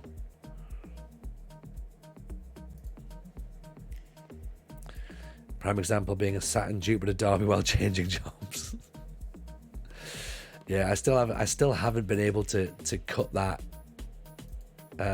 bit together just yet. I need to go back to it and try and work out how on earth I turn that into a TikTok length piece, because I think there is something in there, isn't there, really, to be honest. Definitely make that happen. So we'll try and get to it. Yeah, low crosses didn't really work, did it? Lintott can come out. Oscar Thorne can go at right back, maybe. Let's do that. A lot of gold in that half an hour segment. There was more in that than some of my stand-up shows, to be honest, GB. There really was. That doesn't say much for my stand-up, to be honest. I'm going to rest Rogie. I'm going to put Gilbert in. Bourne's still injured. How long's he out for? 3 more weeks. Rio's still not fit yet.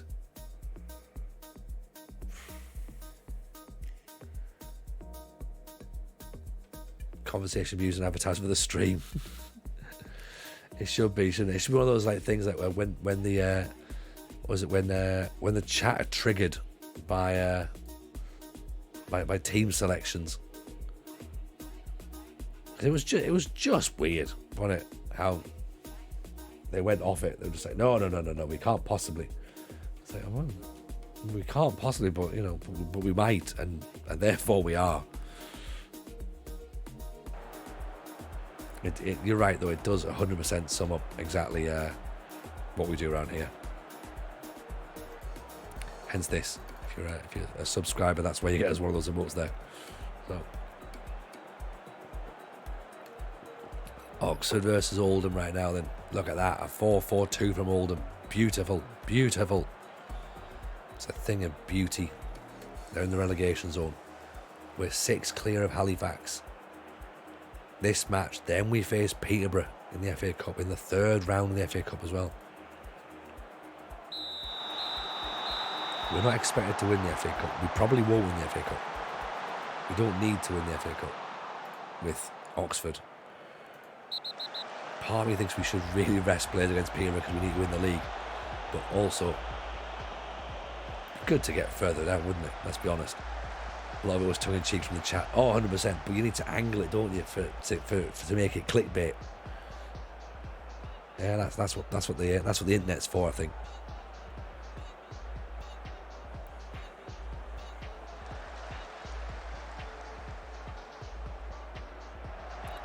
Mordner cuts inside, works his magic.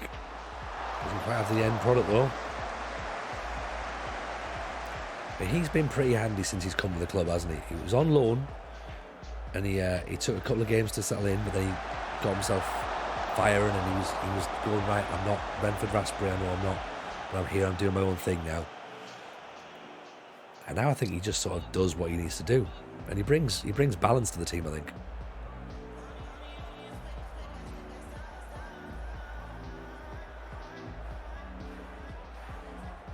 Casey, long, Thorne. The striker, we can play it right back if needs be. Long, Thorne, good ball at the top. Gilbert's chasing it. Defender throws himself in. Gilbert gets there. Calamari nods it back down. Bangura can't make it. No, he's not got an effort there, is he? It's got a bit of encouragement on the goal, boys. Hackney, nice ball out to Mordner. Back inside, McKinley goes for it.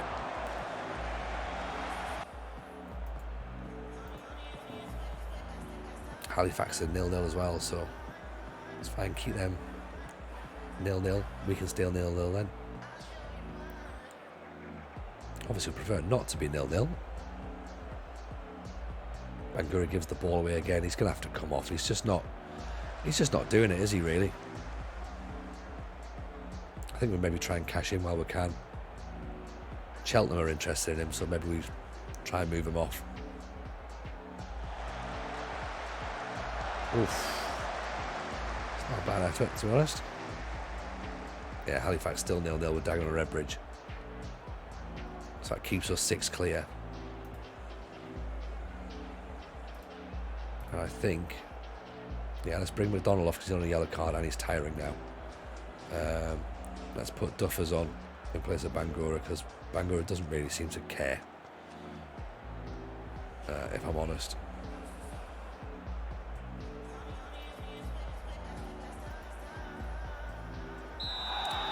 Which is a shame because he was pretty good last season, but I think he's not as good as Duffy. And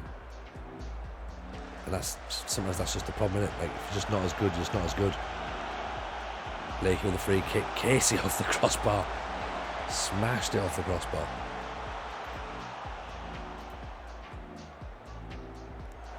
Blakey, Duffers. Blakey, Hackney. Duffy. There you go. 5 minutes. He's been on the pitch. 5 minutes. Bangura, 45 minutes, did nothing. Duffy, I've got this, gaffer, don't worry. I'll sort us out. He did as well. Finds the bottom corner. Defender jumps out the way of it because he doesn't really want to get anywhere near it. Jumps out the way, bottom corner, 1-0.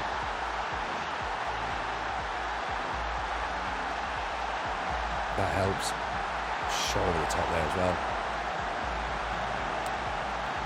So now, I'm thinking we can probably take Danny Bailey. I keep calling him Danny Calamari. It's Bailey Calamari.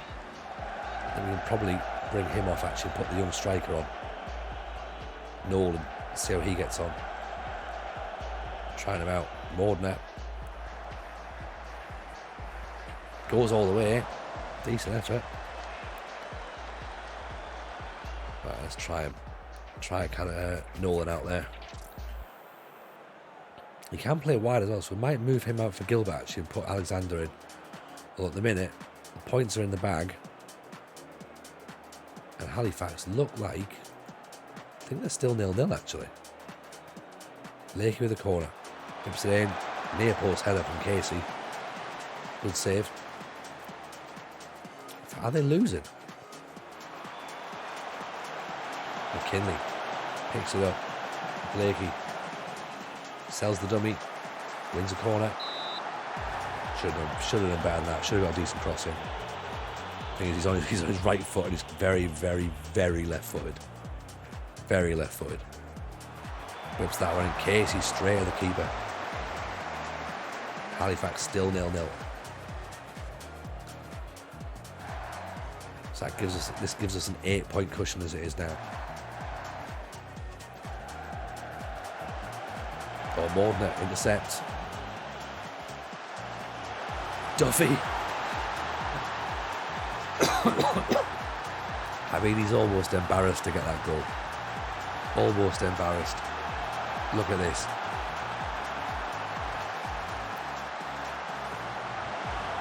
Oh, keeper. Unbelievable. 2-0. That's wrong. If Lewis is in the chat, by the way, he's a big Oldham fan. He's probably not going to be too happy with that result.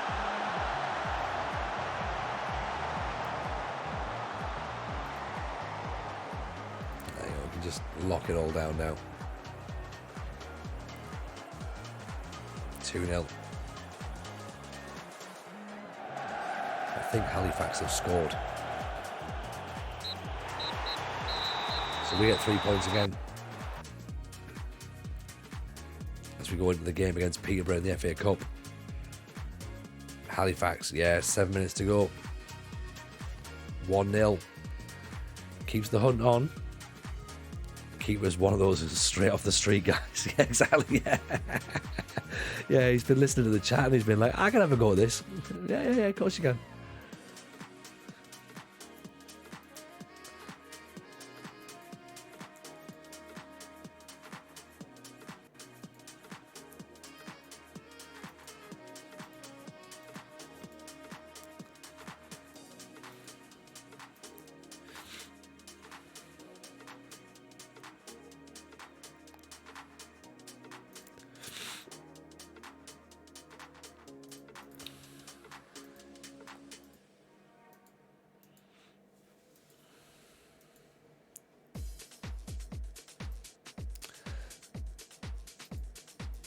I mean, there's a lot of yellow cards there. Called to board meeting after 7 games in the post. Oh, Cardinal Chunder, what's gone on there? Talk us through it. Talk us through it, because that sounds like a little bit of madness has gone on, right? Where are you? I'm sure you mentioned it earlier in the chat, actually, but where are you now?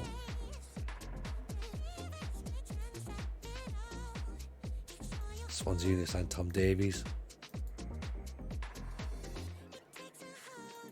Okay, so Peterborough playing a 4-4-2. Oh, beautiful. Left the team at the top of the National League South for a team in the National League relegation zone. But what was the expectation, though? Surely the expectation would have been to battle bravely against relegation, was it? Or I mean, we did this against Dungannon, remember, though. We left and then things weren't brilliant. So it can happen when things aren't excellent when you leave. We prefer not to have to pay for them, please. Can we have them for free? It is. I've lost 4 of the 7. The team is 2.5 stars across the board. Ooh. Like, how far away from staying up are you, though? Like, are you like pretty far away? Like, are you massively cut adrift, or is it a case of like, you know, you could do something? Like 5 points of safety, 10 to play. You could get there. You could still do it. You know, trust the process. Bit of a team meeting. G them all up. Send them off to play Quasar Laser. Why is FM never allowed rush goalies? Would be useful in the lower leagues. Would be very good, wouldn't it? Where they're coming up and I'm going down with Torquay. Oh. I mean, that's the worst thing, isn't it? When you see the team that you've left get promoted and you're on the way back out. That's gutting. That's really gutting. You know what? Bangura's wanted by Cheltenham. Let's see if we can move him out, actually.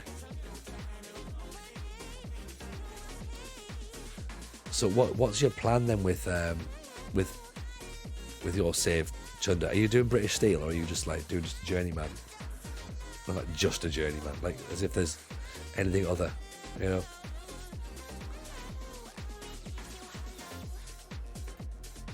Every save's a journeyman, right? Or at least it can be.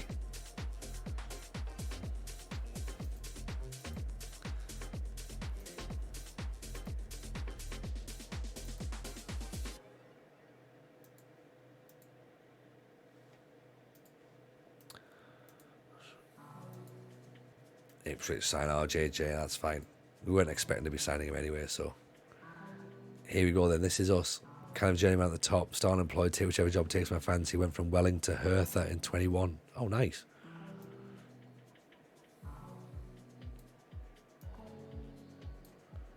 That works for me. That sounds good.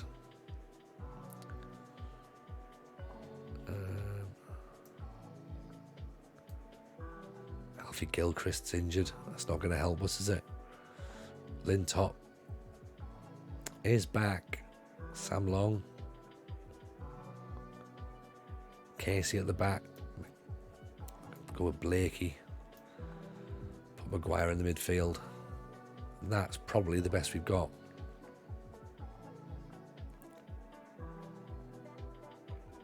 Unless we go... Actually, let's do that. Let's do Thorne. Thorne up top. Calamari on the bench. We're going to need a bit of strength up top, I reckon. Try and keep the ball. Yeah, absolutely, yeah. Not a direct Welling to Hertha, which, to be fair, would be amazing if he was done that. That'd be awesome.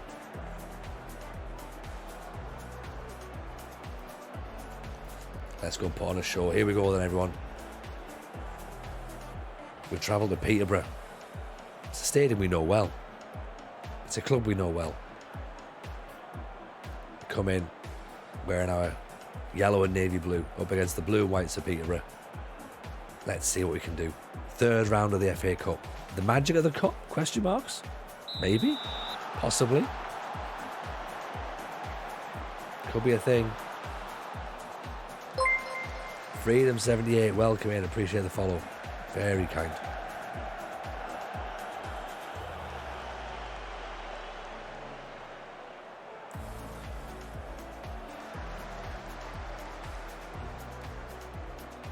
Thing as well, we don't really know any other way of playing apart from other than just getting in people's faces and trying to get the win. So maybe we should sort of be a bit more defensive. But oh, what a save! What a save! Hello, Cashley Ox, welcome in. Up the yellows, yeah. Up the yellows.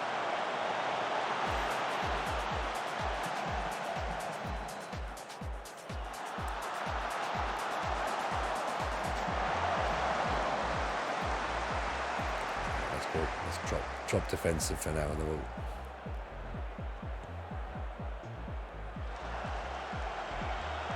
There we go. Duffy's through. Oof.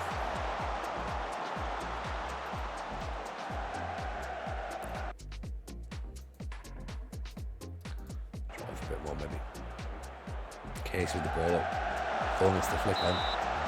Offside, though. Offside. Stand down, everyone. No panic just yet. Blakey, Gordner. Tries to play it back inside for Thorne.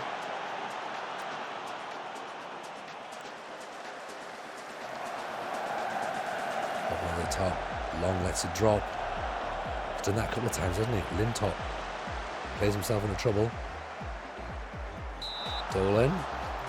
Maguire blocks it. Let's regroup, actually, rather than chasing stuff down. Early start for you Monday morning. See you Wednesday. Yeah, no worries, Wilco. No worries. Nice to have you in. Definitely see you Wednesday. Hopefully I'll be a little bit less croaky on Wednesday. Hopefully. But yeah, no, appreciate you being in. Thank you for that.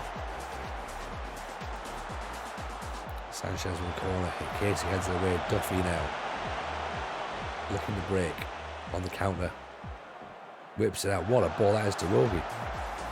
How's he managed to hit that crossfield pass? Rogi, what can he do? Pulls it back to Maguire. Mordner, back post. Should have done better. Johansson picks the ball up though.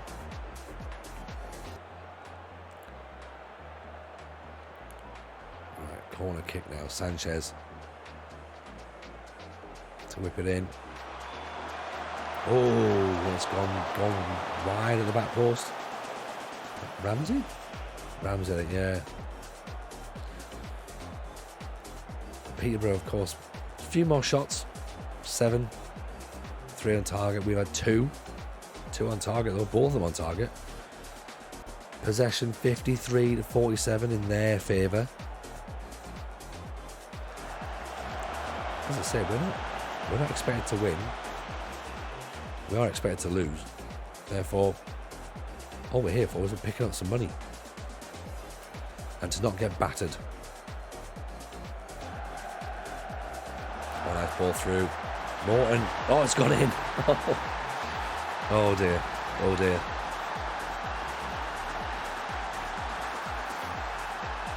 It's a bit of a dodgy moment for the goalkeeper. Good ball. Long's just like, he's just off the pace. I know we've turned down a bid from Walker for him. I think we maybe need to start looking at options for him because I think he's just a bit old now. Especially when we're up against better quality players. Lintop, Maguire. Duffy off the post. Lintop dwells on the ball a little bit too much. Maybe speed that tempo up a bit. Yeah, we're not out of it though. Lintop heads the ball down. Richards picks up for Posh.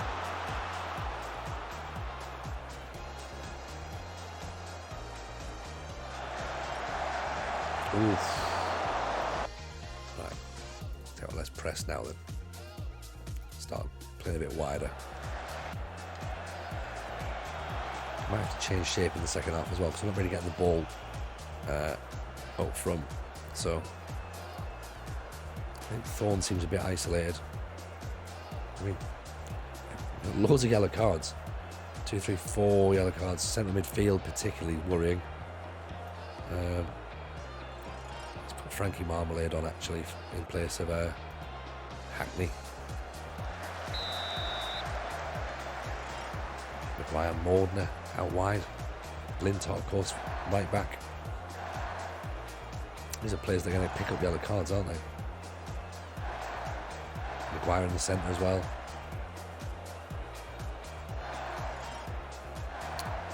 Maybe 4-2-4 might be the option. Great tackle. Unbelievable tackle that was. I think they're right to be appealing for a penalty, but from what it looked like an incredible tackle. Nicely held by Beach. Right, I think we maybe move to a 4-2-4. Possibly look to bring Duffers back into the midfield to let Maguire come off for moments like that. If he's on a yellow card, we don't want to chase him back down either. So maybe put Duffy there as the volante, or maybe as a centre midfielder on attack. Sorry.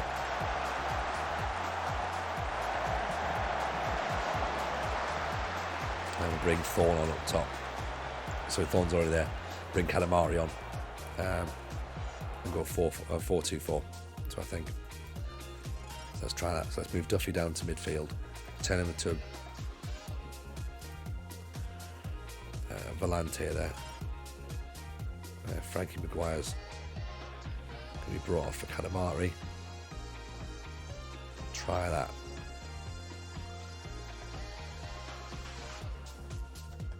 That's what I think is the best way of doing it. Could be wrong. But we might as well try, you know? As we get to attack a bit more as well. Morden's on a yellow, so let's maybe bring him off for Gilbert. Where's Morton through? Dolan straight at the keeper. Rogi's on a 6-5. He's not really getting the game either, to be honest.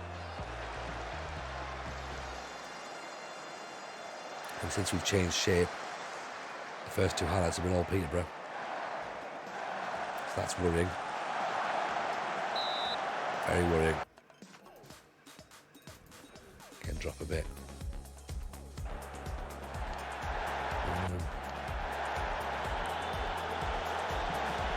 Trying to watch from on the bench with options. And we do actually have a centre midfield option, so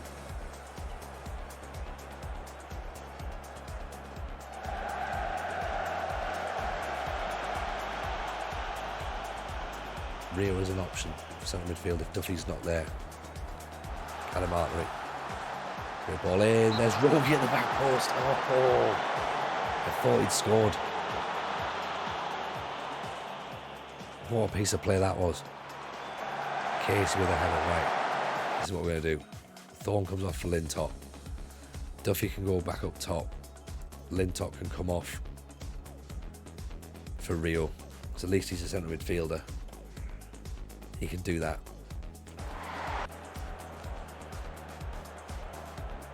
Sanchez. Just over. We're not out of it. We're not out of it. 1-0 might not be the worst result in the world. We haven't played terribly. We've had a couple of chances where you're sort of being like, yeah, right, yeah, maybe we could have scored. A little bit slow to react to the ball there. This could be 2-0. Oh, should have been. Should have been 2-0.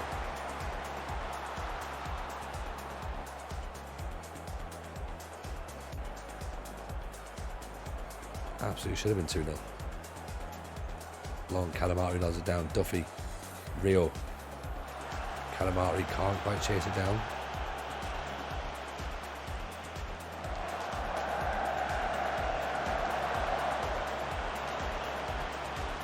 Blakey's just nudged in front of him. Lost control. No, Blakey. Don't be the one to blame.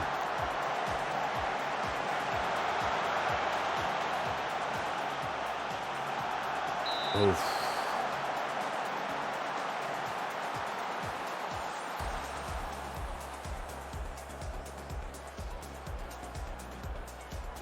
Sanchez clearing away. As far as Dolan.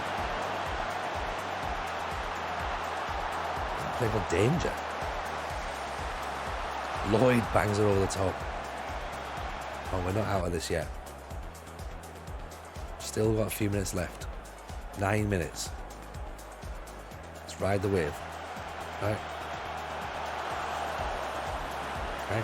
All is not lost.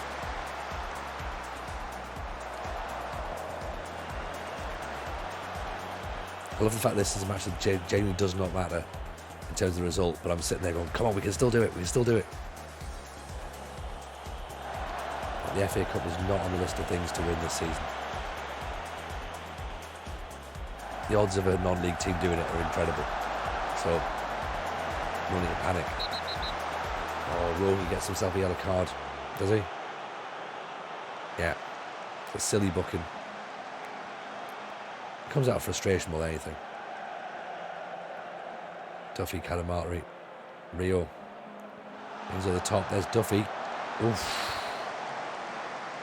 Looked like Gilbert was free on the left-hand side, actually. If anything, I think a 1-0 defeat's better result. 2-0's fine. 2-0 defeat. At least now we don't have a replay to worry about. And that's what's going to knacker the players out, isn't it? So, we played well. We're out the FA Cup.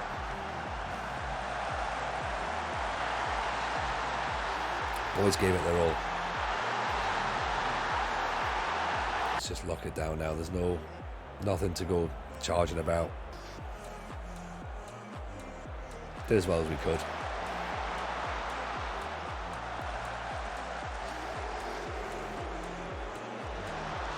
might not even be over yet. There might actually be another goal in it. Well down the line. That's a stupid free kick for Blakey to give away. Whistle's got to go now, surely. Yeah, that's it. 2-0.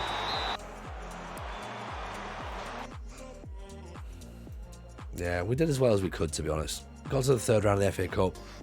Hopefully it's made us some money. You know? 2-0 defeats, not the end of the world. Let's have a look at finances. Where's income? In there for gate receipts. Yeah, it's gone up massively. So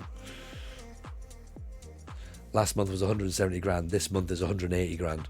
Like, you know, so I think we've done okay for finances just off this game alone. So that'll help.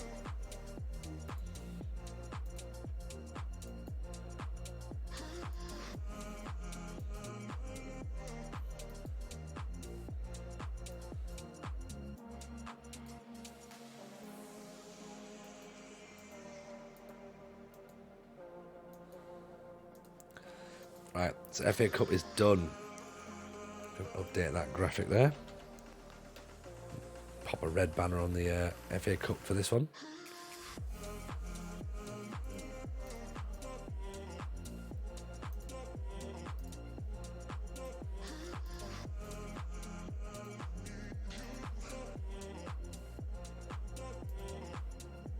Okay.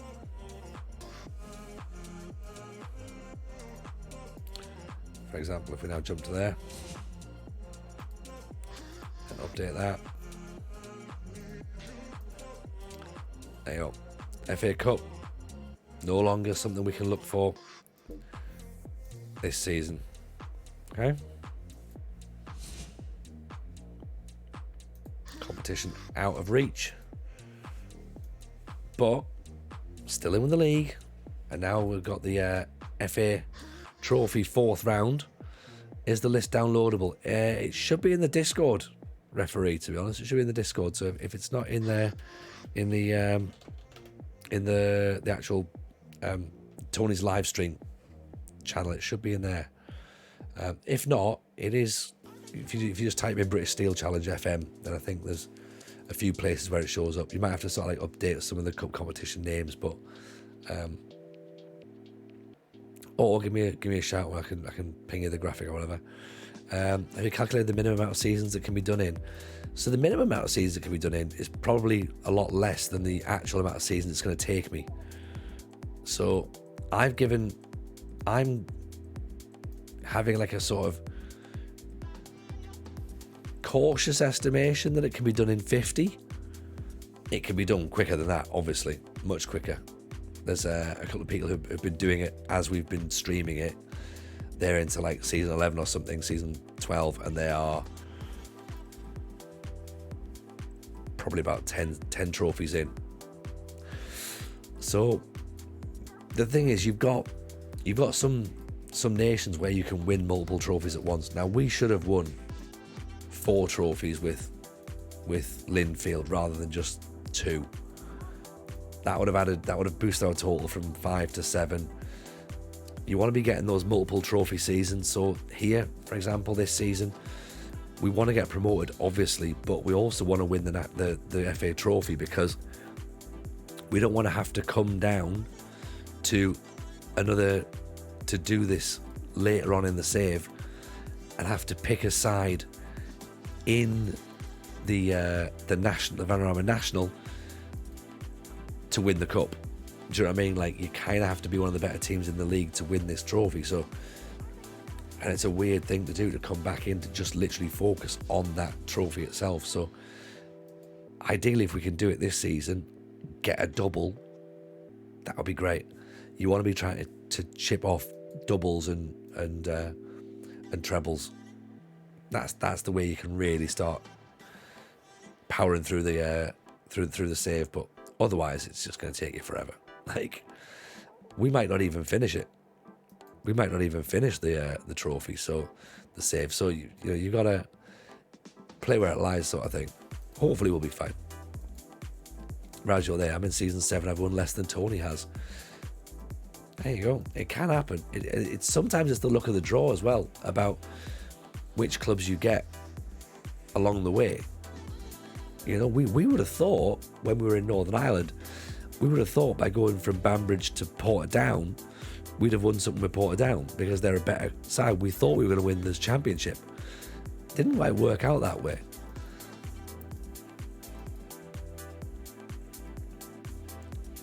And then you have to start looking around. You've got to be really specific with your teams as well. I think, like, you can have little project teams that are good fun. Like, we had a season at Oxford where we didn't win anything, but the plan was, of course, we were going to try and we wanted to get promoted last season, or at least build towards this season being the promotion season.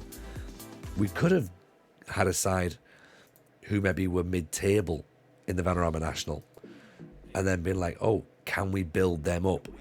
We can, but if you're trying to get through it quickly, you don't want to be doing that. You want to be getting into the better teams as quick as you can and moving through those teams quickly. You want to be getting towards the top sides to go, right, they're the teams I want to be aiming towards. They're the teams that I want to be managing so I can win these trophies. And tick them off, you know. Started in Wales, not been in Northern Ireland, not had any decent job offers yet. That's the thing, you know. Sometimes it comes down to the job opportunities. Hello, JX Lobes, how are you, buddy? Good to see you. Hope you're well. Things are good here. Things are good. We're a little bit croaky, unfortunately. We've got a bit of a sore throat right now, which is fine. It's one of those things, unfortunately. There's a lot going around, and it's a bit draining. So we've got about half an hour left on the stream, so we're getting there. Hope life's treating you good though, buddy. Stateside, we've got a 4th round FA Trophy match now against Bath. Their form, no wins in 5. Our form, 1 defeat in 5. On paper, we should be the favourites. Surely. On paper.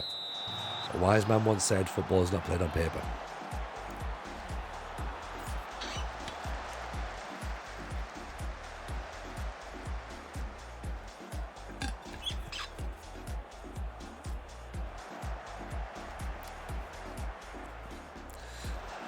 And of course, we're coming off the back of a defeat. Now, we tend not to lose many games, so the question mark is going to be around the players working out what that mental toll is going to take, that defeat. Are they going to just bounce straight back and be like, all right, cool, yeah, whatever, you know, we lost, that's not a problem? Or are they going to sit on that and, you know, mull it over and contemplate and be like, oh, don't like that feeling, don't know what I'm supposed to do with that. You know, we don't want it to get to them. Ooh. Yeah, we don't like that though.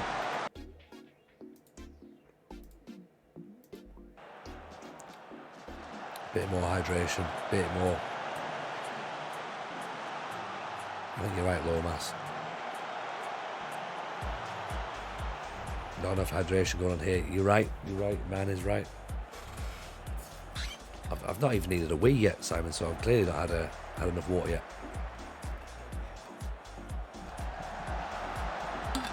Gilbert, good save. Happy to see McKennie going to Leeds. Yeah, we were talking about that earlier, Lobes. Like, I really like McKennie. I think he's a cracking player. And I think Leeds have got themselves a talent there. And I think that Jesse Marsh is the perfect coach for him as well.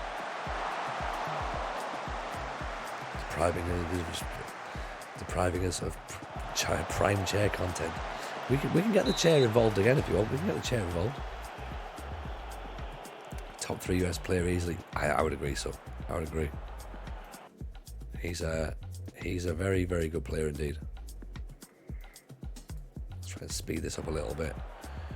Never got a real shout at Juve, but I suppose not.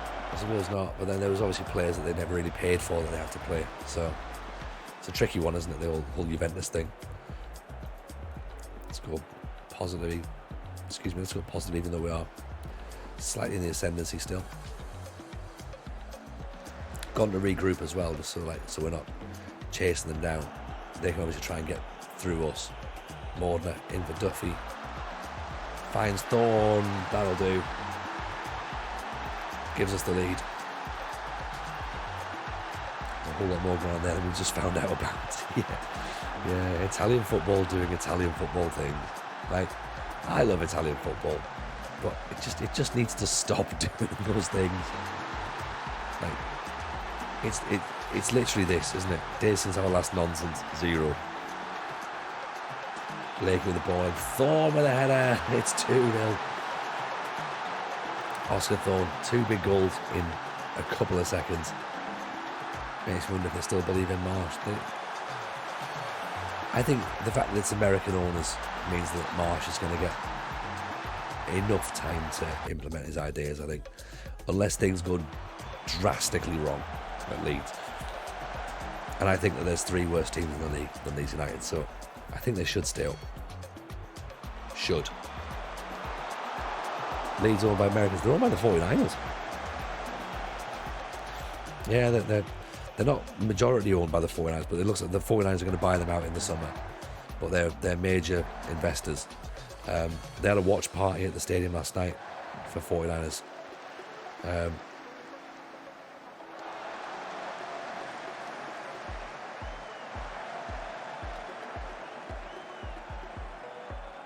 Yeah, it's weird because like it's not even like it's the 49ers owners. Like it is literally the 49ers are the owners. So I don't understand how that franchise can own a football team, but right, that's the thing. That's what's happening.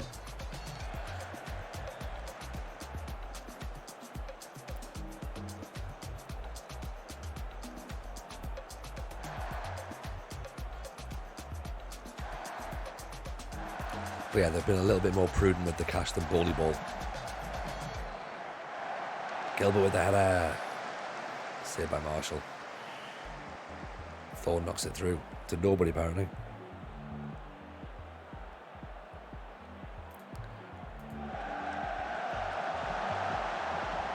Oof.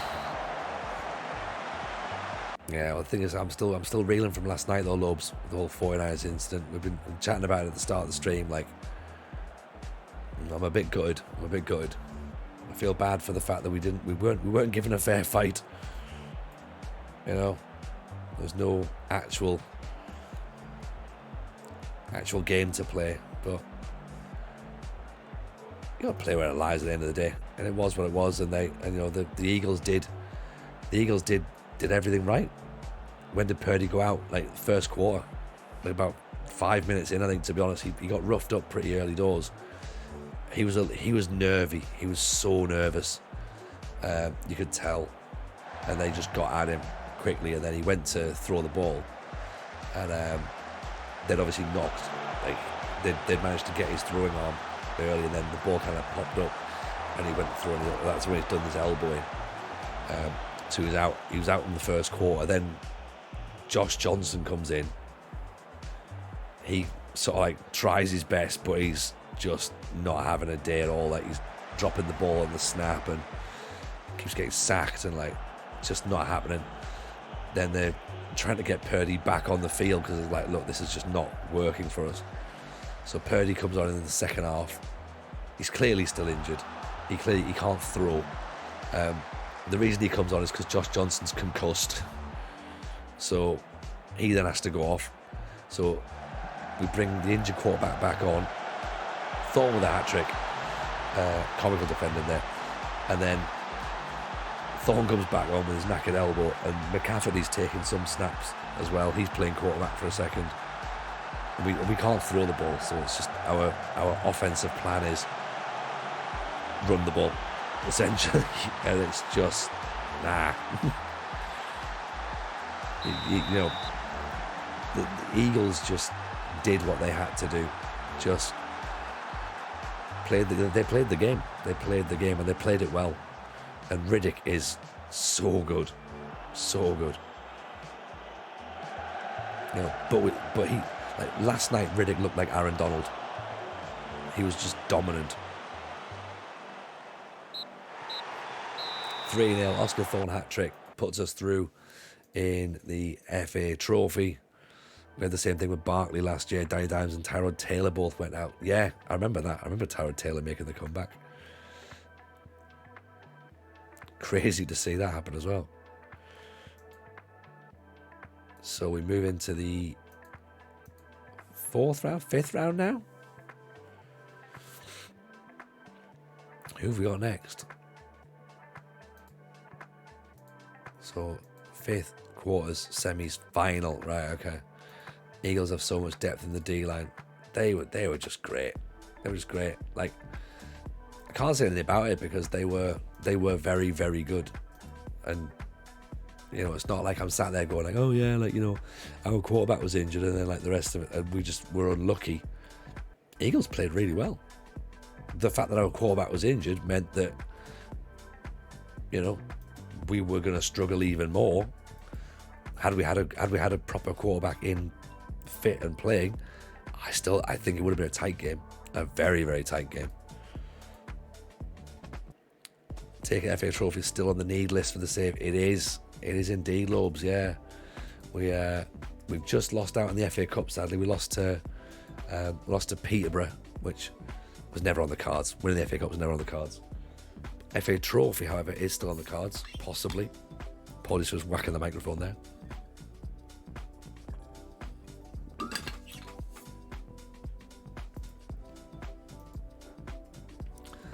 But yeah, the FA Trophy is still there, and the league itself is still there as well. So 20 teams still left in the FA Trophy fifth round, and we get Farsley Celtic, 13th placed in the National League North. Okay. Teams still left in for the National League: Aldershot, Eastleigh, Fylde, Gateshead, Scunthorpe and Haverton, Waterlooville. So everyone else is below. So that's not a bad who. What do you mean who? Everyone knows who Farsley Celtic are. Yeah, Haverton, Waterlooville can be a pain. Eastleigh are a bit of a pain for us as well. So they're the two we're probably going to look out for the most. Gateshead, of course, they're a big side. So Bashir Ahmad, looks like he might have been an option, to be honest.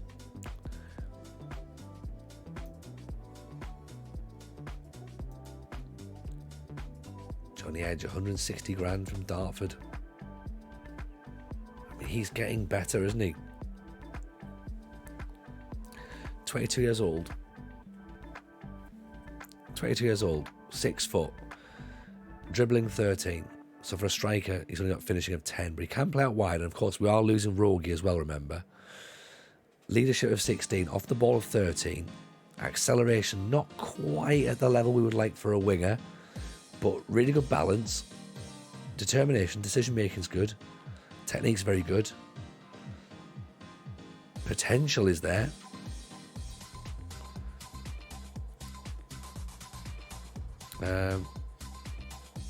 Doesn't enjoy big matches, apparently. That's a bit of a concern.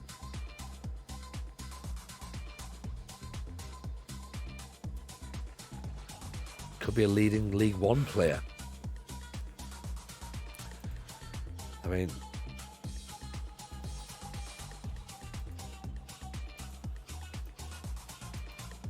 £160 grand.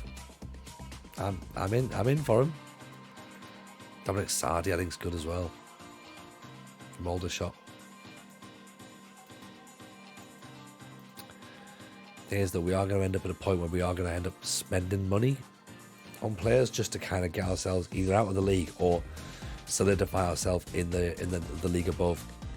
So we are aware there will be a moment when that happens. Casey's going to be rested. Trying to make sure we can rotate the side as well, because we don't want to be just keeping the same players in there. Hello, Rich. How are you, pal? How is he in League One play with those attributes? Well, it's a good question, isn't it? It's a very good question. He's definitely someone we should be looking at buying, I think. And I think we probably will. I think we probably will look at him. How about João Cancelo to buy? And that came out of nowhere. It did a little bit. There must have been something happening behind the scenes for it to happen like that. So who knows? With football, who knows what goes on? But it's it certainly happened quickly. You grabbed me in 160 grand. Would you grab him?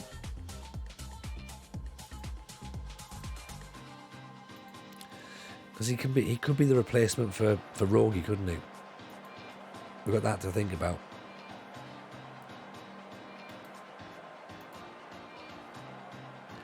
So Chester lost their last 3 matches. It's called Johnny Edge as well. It's a great name. Looks like a Premier League player. I mean, there's high praise from Rich.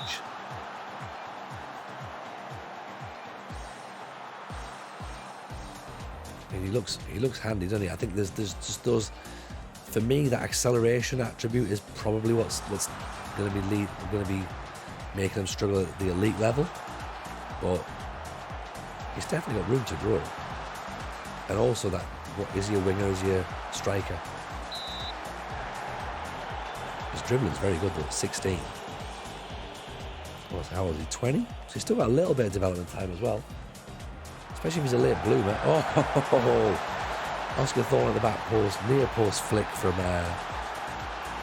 Duffy. 5 minutes in. Look at this. Lovely flick from Duffy. Thorne at the back post.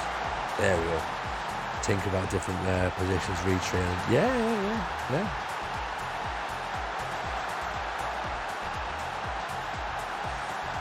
As we say, the fact we need to replace Rogie, he's certainly got the potential to replace Rogie.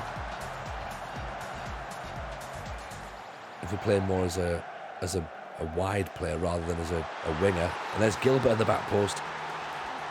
Makes it 2. You know? So there is definitely options.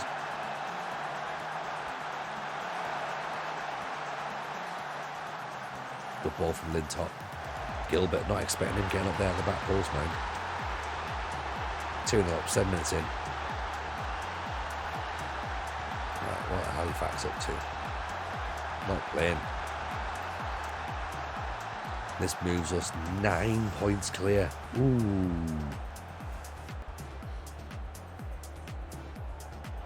Morehouse, we've looked at this guy as well. That's a great ball in. Ronnie Nelson with a header. That's why we looked at Morehouse. Nice forward free kick.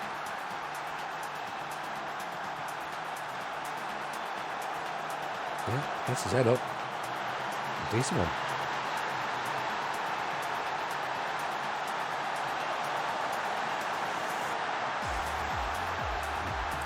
I think in the event of us going up next season, we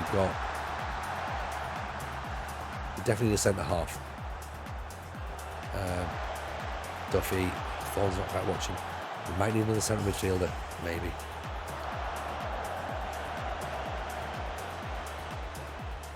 It's difficult to judge the goalkeeper because he's not had to do much this year.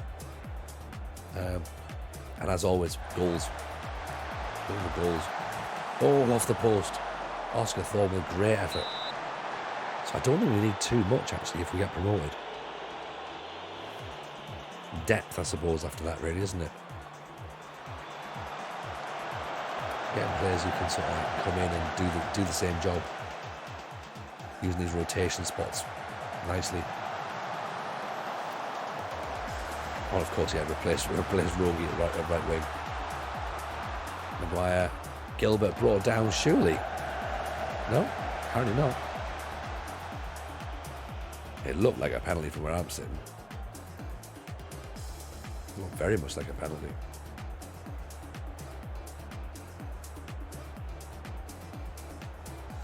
But no, apparently not. Headed away.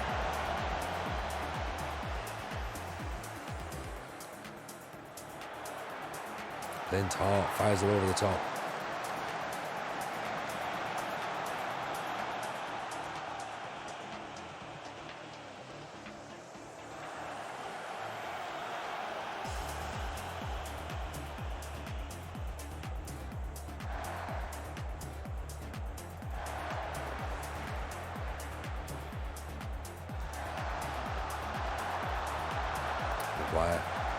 Gilbert just smacks it over the bar. Like, come on, just a little bit of composure there. Like, don't go silly with it. Done the hard part. You know?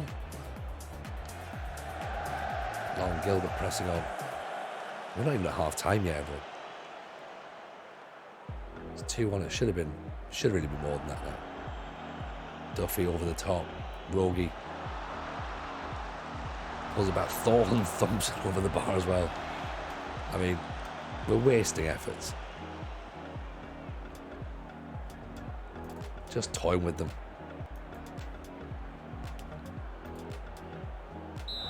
You know, we see like on wildlife programs and there's like an animal that's like, you know, like lions like so there with a gazelle. Just feel like we're doing that.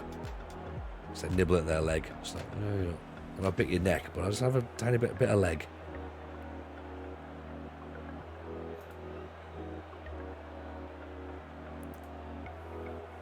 I think as well at 2-1, I'm not. Like, I will make a change, but I'm a little bit concerned at making a change. 2-0 I'd be fine, or 3-1 I'd be fine, but 2-1 I'm a bit like, nah.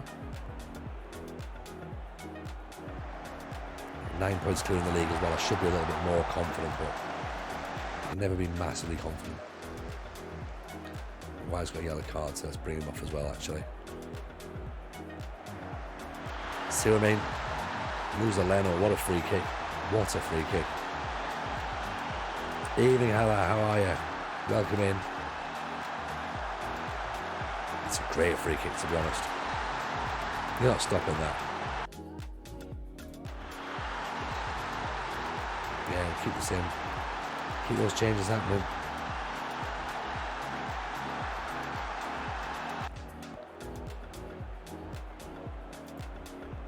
It's definitely one of those, isn't it?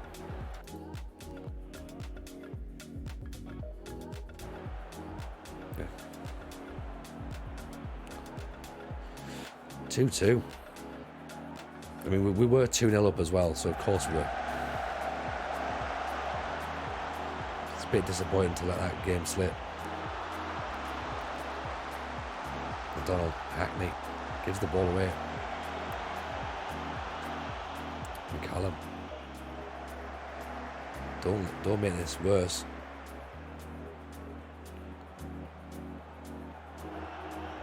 King back to Beach, launches it. Nolan brings it down. Nice work from the 17-year-old. Back inside Gilbert. Oh, he's put it wide, Rio.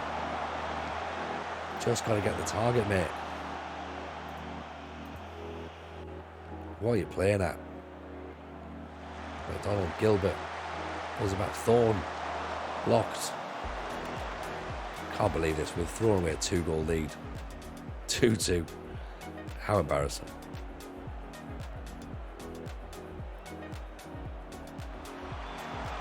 Not good.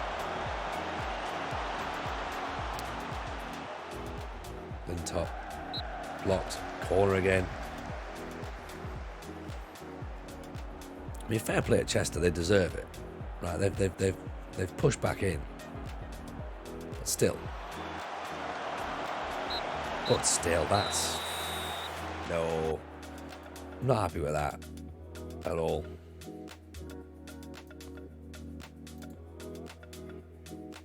This is not how you win leagues. I know we're still unbeaten, and we've got to sort of like take that and go like, yeah, okay, that's fine.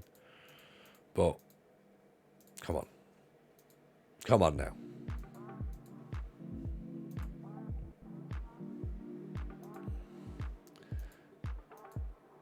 What are we playing at? Hamilton Waterlooville next. Where are they? Ian Reese, how are you, buddy? Hamilton Waterloo, 17th. Right. Kieran King out for 4 months.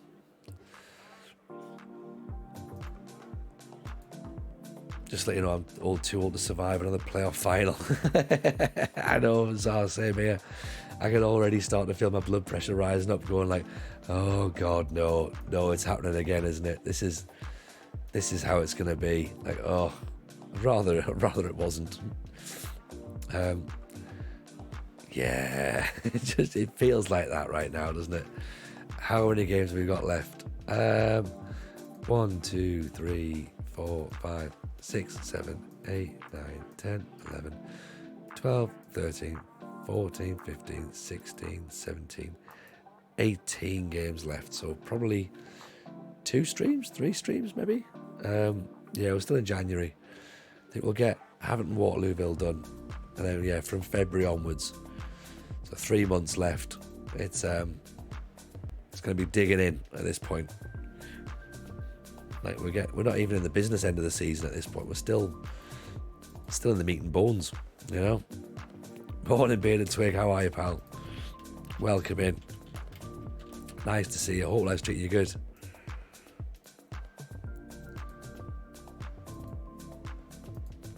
Nick Madden's loan deal didn't work out, so he's going back. So probably for the best. Can't believe it. We got tricked.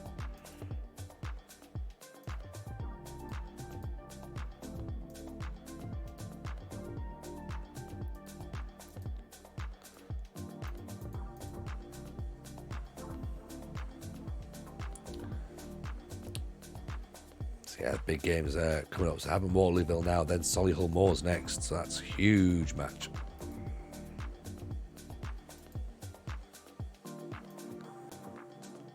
Huge match indeed.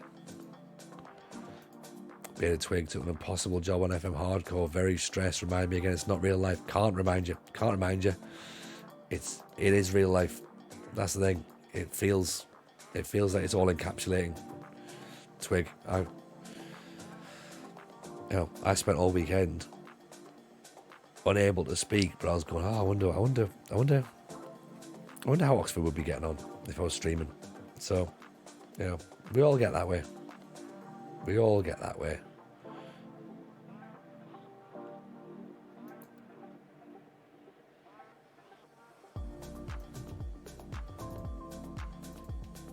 It's worse than the real life bollocks. Yeah, and the real life bollocks is generally bollocks.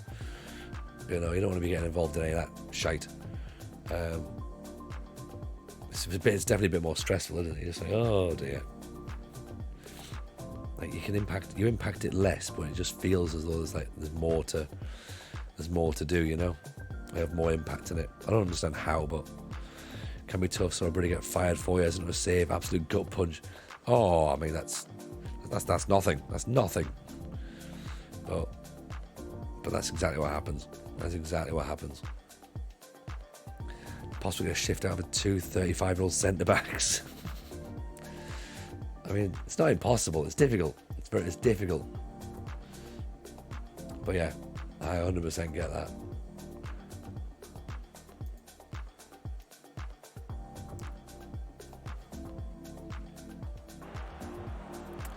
See what Havant and Waterlooville have got for us. And more importantly, what we've got for Havant and Waterlooville. 1 win in their last 5. We've just drawn our last match against Chester. We were 2-0 up against Chester as well, and then let them come back in. That form doesn't look great, does it? You know what I mean? For a team who's top of the league, it's not brilliant form. Let's go Oxford. Exactly, Twig. Let's go Oxford. Up the Ox.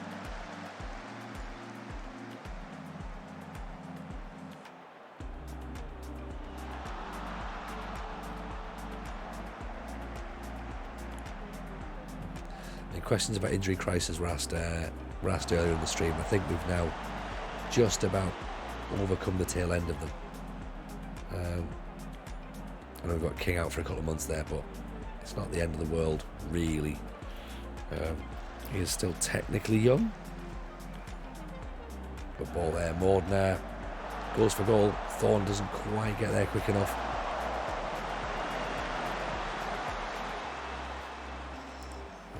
Who else is playing today? Everyone's playing, so we need to keep an eye on Halifax, who are at home. Okay. Maguire stands over the free kick. Top corner, please, Maguire. Oh, very close indeed. Good save by the keeper. McDonald steps up, whips it in.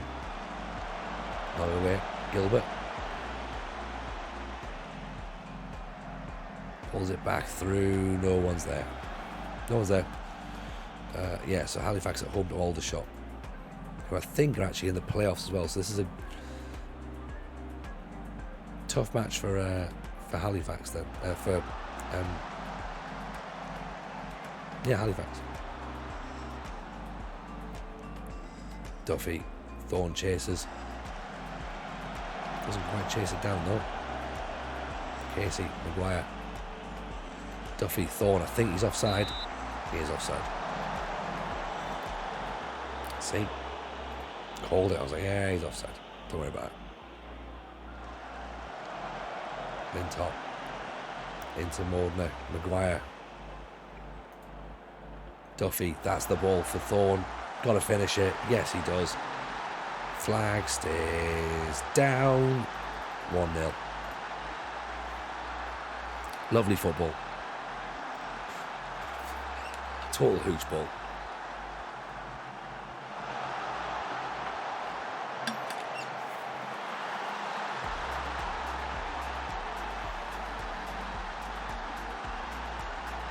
Maguire does well, holds the run off, and then what about that for a ball from Duffy? Through the middle of those two defenders, they don't know who's going to go for it. They panic, they swing a leg out. They're like, oh, I don't know. See what happens. That's what you want, mate. Create panic.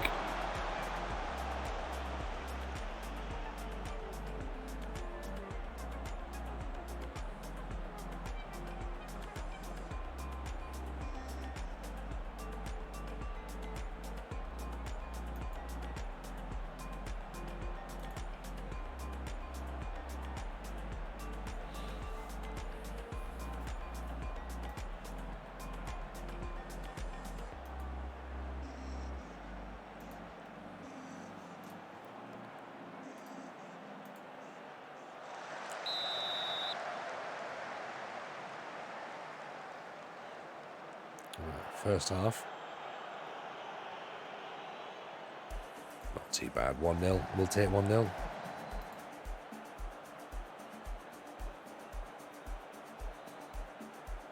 Playing reasonable at the end of the day, aren't we? It's not like the form of champions right now, but certainly enough. You know, get the victory, that's all we need. Just grind it out. This is how you win. This is how you win leagues. You know, winning ugly. Yeah. Casey tries to dink it up. There's the top. Nicely blocked. Maybe have to just drop back a smidge. Yeah, let's regroup as well, because there's no real need to push on at them at this point. Halifax and Aldershot playing out a 1-1 draw at the minute as well, so that's worth noting. McDonald's corner. Gilbert tries to run it back in. Top has an effort from distance. Straight at the keeper. Right, Duffy's starting to tire. So maybe we bring Nolan on. He's tiring, so bring Rio on as well. Penalty. Oh dear.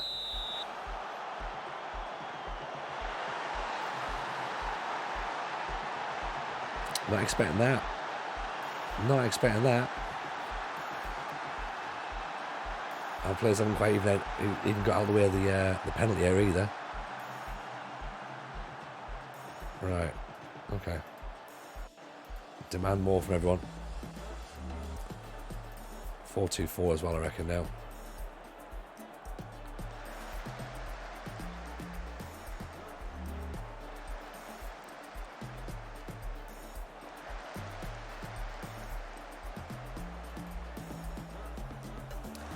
Gilchrist gives the ball away. Come on, boys, we can't let this one slip.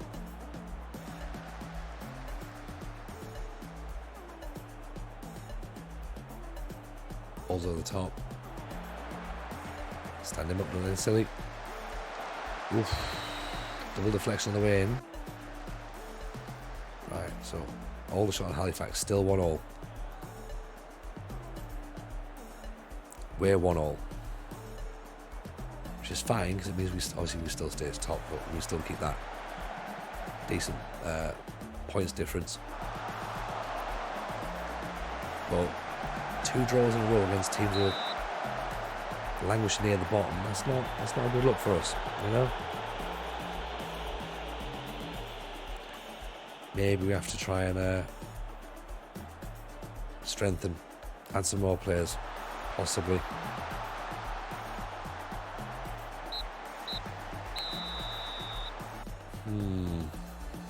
Not great. Not great, to be honest. That's a shame. Oh well. It is what it is, I guess. 1-1. We still stay top, so that's fine. Solihull Moors is next. They're 5th. So that's going to be a bit of a battle. But yeah, I think maybe we need to start freshening the squad up a little bit. There's a couple of players in there that we probably need to maybe sort of like say, look, you know, book your ideas up. A couple of areas that maybe could do with a bit of tweaking, possibly. Yeah, that's what I think we need to do. Try and get that sorted, I think. Right. That's probably where we are, to be honest. I think my throat's giving up a bit now. What we're going to do, though, is let's go and... where should we go? Do a raid. Tell you what.